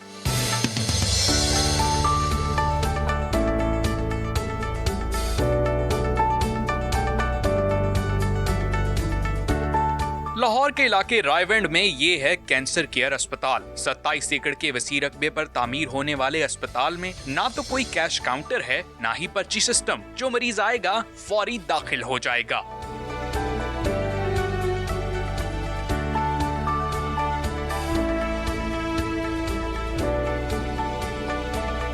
तशवीशनाक हालत के मरीजों के लिए पाकिस्तान में पहली कैंसर इमरजेंसी भी मुतारिफ करा दी गई है। कैंसर के आखिरी स्टेज पर मरीजों को इलाज से इनकार के बजाय उनके लिए भी पाकिस्तान में पहली बार खसूसी ब्लॉक कायम किया गया है। Palliative care 4th stage cancer के पेशेंट्स के लिए है। इस वक्त पाकिस्तान में दूसरे हॉस्पिटल्स में ऐसे मरीज़ों को एडमिट नहीं किया जाता है। दवाइयाँ लिख के तो इनको घर भेज दिया जाता है और बड़ी तकलीफ़ में होते हैं। तो वो वक्त की ज़रूरत थी और ये अनमेट नीड थी जो हमने जिसका आगाज़ यहाँ पे शुरू किया। अगर पेन वगैरह हो तो फिर आपने बताना है, ठीक है? जिस दर्द की दवा गरीब की पहुंच में नहीं, उसका इलाज मिलने पर शुक्र भरे अल्फाज दर्द दिल रखने वालों के लिए निकलते हैं। मेरा इलाज किया और मैं बहुत हद तक स्टेबल होगी। मैं इतनी सीवियर पेन में आई थी कि मुझे इस हॉस्पिटल में ने भी सुना, रास्ते ने भी, और मेरे पूरे मोहल्ले में जो मेरा हालात था, अब वो पेन नहीं रही। जब इधर आई तो मुझे वाकई पता चला कि बिल्कुल सच है, कोई इसमें झूठ नहीं, कोई नहीं, बिल्कुल 1 रुपया भी नहीं हमसे लिया या कोई एक मेडिसिन भी बाहर से नहीं हमारे से मंगवाई। तो शुक्र है अल्लाह का, बहुत अच्छा इलाज हो रहा है इधर, ट्रीटमेंट भी बहुत अच्छा चल रहा है मेरा। कैंसर केयर अस्पताल के चेयरमैन प्रोफेसर शहरियार ने बताया कि छाती के कैंसर और बच्चों के कैंसर के भी अलहदा ब्लॉक्स बनाए जा रहे हैं। कैंसर पर तहकीक के लिए रिसर्च सेंटर भी कायम किया जाएगा। कैंसर के मरीजों की अक्सरियत इलाज से महरूम है, गुर्बत का शिकार है, अद्वियात उनकी पहुंच से बाहर है, इदारे बहुत थोड़े हैं। अब लाखों का इलाज है, मरीज़ 10,000 रुपये दे देता है, उसकी इज़्ज़त नफ्स मजरूह नहीं होती। लिहाजा ना कोई कैश काउंटर है, ना कोई पर्ची है, ना कोई फ़ीस है, ना कोई बिल बताया जाता है। 2 सवाल हैं, ज़कात लगती है तो फ्री, नहीं लगती तो जो दिल करता है आप दे दें। इदाद-उश-शुमार के मुताबिक पाकिस्तान में 80% कैंसर के मरीज आखिरी स्टेज में रिपोर्ट होते हैं। बर वक्त तशखीस हो तो 100% इलाज मुमकिन है। कैमरामैन अजहर इकबाल के साथ दानियाल उमर, समा, लाहौर। रिपोर्ट हमने आपको दिखाई, इसी पर बात करेंगे। प्रोफेसर डॉक्टर याकूब काजी साहब हमें ज्वाइन कर चुके हैं, रुकन हैं आप advisory board cancer care hospital के। सर बेहद शुक्रिया वक्त देने के लिए। सर बेहतरीन आइडिया, बेहतरीन काम, जितना अप्रिशिएट किया जाए उतना कम है। मैं सबसे पहले ये जानना चाहूँगी कि ये आइडिया आया कैसे, इसके पीछे की पूरी जो स्टोरी है प्लीज़ वो शेयर कीजिएगा। देखिए, ये इसमें प्रोफेसर डॉक्टर शहरियार का ये ब्रेन चाइल्ड था। उनके चंद दोस्तों ने और बोर्ड के ट्रस्टीज़ ने ये फ़ैसला किया कि ये दुख, दर्द और तकलीफ़ में मुब्तला लोग दर दर फिरते रहते हैं, इनकी कैसे मदद की जाए। डॉक्टर शहरियार कैंसर के one of the senior most consultant हैं इस मुल्क के, और उन्होंने इस को अमली जामा पहनाने के लिए जो कुछ किया है वो 5 साल के मुख्तसर अरसे में एक बज़ाहिर नामुमकिन हकीकत नज़र आती है। लेकिन इस वक्त कैंसर केयर हस्पताल ज़ाहिर है लोगों के अतियात और डोनेशंस की बिना पर इस काबिल हो गया है कि यहाँ पे पाकिस्तान का लार्जेस्ट रेडिएशन सेंटर कायम कर दिया गया है, और लोगों का वेटिंग टाइम चंद घंटे से लेके 1-2 दिन है, जबकि दूसरे हस्पतालों में, इवन प्राइवेट हस्पतालों में भी कई दिन और कई हफ्ते लोगों को इंतज़ार करना पड़ता है। सर्जरी के जो तरीका इलाज कैंसर में मुस्तनद है, सर्जरी है, रेडिएशन थेरेपी है और कीमोथेरेपी है। सर्जरी के लिए यहाँ पे बेहतरीन सहूलत मुहैया की जा रही है और फ्री ऑफ कॉस्ट। उसके अलावा जो इसमें बहुत अहम बात है कि कैंसर प्रिवेंशन के ऊपर भी बहुत काम हो रहा है। 3 मशीनें माउंट की गई हैं व्हीकल्स के ऊपर, ट्रक्स के ऊपर, जो पूरे पाकिस्तान में घूम फिर कर 40,000 ख़वातीन की जो 40 साल की उम्र से ज़्यादा हैं मेमोग्राफी की गई है, और सैकड़ों लोगों का कैंसर पहली स्टेज पे डायग्नोज करके सैकड़ों ख़ानदानों को तबाही और बर्बादी से बचाया गया है, और जिनके ऊपर इन लोगों का एक पैसा भी खर्च नहीं हुआ। ये एक बड़ी नादर मिसाल है, और मैं समझता हूँ इस आइडिया को कंसीव करने में डॉक्टर शहरियार और उनके रफ़क़ा, जिसमें डॉक्टर रियाज़ुर रहमान साहब हैं और उनके साथी ख़ुसूसी तौर पे ब्रिगेडियर ज़ही साहब और डॉक्टर मिसेस गज़ाला तारिक, जो कि हॉस्पिटल के एडमिनिस्ट्रेटर हैं, उन्होंने इस बेहतरीन तरीके से इस काम को आगे पहुंचाया है, और लोगों की सहूलत, कंफर्ट, उनके आराम के लिए ऐसी मिसालें, ऐसी बेमिसाल इदारा तश्कील दिया है, जहां पे लोगों को टर्मिनल स्टेज कैंसर में भी सहूलत के लिए एक 7 स्टार होटल जैसी सहूलत मुहैया की गई है। मैं समझता हूँ कि ये अल्लाह ताला की ख़ास मेहरबानी है कि हमारे लोग ज़कात और सदक़ात में बहुत खुश दिली से हिस्सा लेते हैं, और ऐसे काम को आगे चलाने में पूरी तगोदो के साथ, मोहब्बत के साथ और खुदा तरसी के साथ आगे बढ़ के हमें इतने एहतियात देते हैं। लोगों ने कई ब्लॉक डोनेट किए हैं अपने वालदैन के नाम पे, अपने अजीज़ो अकारब के नाम पे, और कई डोनर एजेंसीज़ ने इतने बड़े बड़े डोनेशंस दिए हैं, जिसकी वजह से हम इतना महंगा इलाज जो अमीर तरीन हुकूमतें भी अफोर्ड नहीं कर सकती, लोगों को बर वक्त पहुँचाने की कोशिश कर रहे हैं। बिल्कुल। अच्छा डॉक्टर साहब, एक मुझे शॉर्टली बताइएगा कि आपने सर्जरी की बात की फ्री ऑफ कॉस्ट, मेडिसिन माशाल्लाह ज़बरदस्त फ्री ऑफ कॉस्ट, लेकिन एक बड़ी ज़बरदस्त आप लोगों ने इनिशिएटिव लिया है, दैट इज़ कैंसर प्रिवेंशन। यानी कि बीमारी अगर होने से पहले ही अगर उसकी रोकथाम के लिए कर लिया जाए काम, तो फिर कई ख़ानदान जो हैं हंसते बसते वो बचाए जा सकते हैं। मुझे थोड़ा सा लोगों को एजुकेट कीजिएगा कि किस एज पे आप आ जाएं तो उसके बाद अपनी स्क्रीनिंग करवा लें और डरें घबराएं नहीं। बेहतर है कि आप अगर फर्स्ट स्टेज पे पकड़ा जाता है तो उसको आप टर्मिनेट कर सकते हैं, रादर देन डर के वेट करते रहें और फिर किसी टर्मिनल स्टेज पे पहुंच जाएं। ऐसा है कि पाकिस्तान में ब्रेस्ट कैंसर का इंसिडेंस बहुत ज़्यादा है। वो तमाम ख़वातीन जिनको थोड़ी बहुत भी ब्रेस्ट के अंदर गिल्टी या कोई स्वेलिंग महसूस होती है, किसी भी एज में हो, मेरा ख्याल है कि उनको फौरी तौर पे हमसे रब्ता करना चाहिए कैंसर केयर हॉस्पिटल में, जहाँ के इसकी स्क्रीनिंग बिल्कुल फ्री ऑफ कॉस्ट है, कोई एक पैसा उनका खर्च नहीं होता। और ख़ुसूसी तौर पे 40 साल से बड़ी उम्र की तमाम ख़वातीन जो हैं उनकी मेमोग्राफी होनी चाहिए। और ये सहूलत बार बार मैं इसलिए कह रहा हूँ कि उनको बग़ैर एक पाई खर्च किए बग़ैर के मुयस्सर है। दूसरा ये है कि जो बाकी अक़साम के कैंसर हैं उसके लिए जैसे मर्दों में कार्सिनोमा लंग्स का है, यानी फेफड़ों का कैंसर है, प्रोस्टेट का कैंसर है, दूसरे कई किस्म के जिगर का कैंसर है। इन तमाम बीमारियों या इन तमाम कैंसर्स की बर वक्त तशख़ीस जो है उसके लिए लोगों को चाहिए, जो ही कोई ऐसी अनयूजुअल अलामात अपने जिस्म के अंदर महसूस करें तो वो स्क्रीनिंग के लिए या अपने टेस्ट करवाने के लिए हमसे या कैंसर केयर हॉस्पिटल के नंबर्स हैं उनके ऊपर मतलब हर वक्त अपॉइंटमेंट मिल सकती है, वहाँ पे आके रब्ता करें। ठीक है। और ये मुखशर हज़रात की वजह से टेस्ट जो इनके होते हैं वो भी फ्री ऑफ कॉस्ट होते हैं। और बड़ी ज़बरदस्त बात है डॉक्टर साहब ये, और नहीं वही अगेन कि हम शेयर करें उतना कम है। बेहद शुक्रिया वक्त देने के लिए, गुफ्तगू करने के लिए। और प्लीज़ अगर आपको कभी भी कोई भी सिम्टम फील हो तो घर में खुद डॉक्टर ना बने, डॉक्टर के पास जाएं, रुजू करें। तो आपसे मुलाकात होगी कल, दीजिए इजाज़त, अल्लाह हाफ़िज़।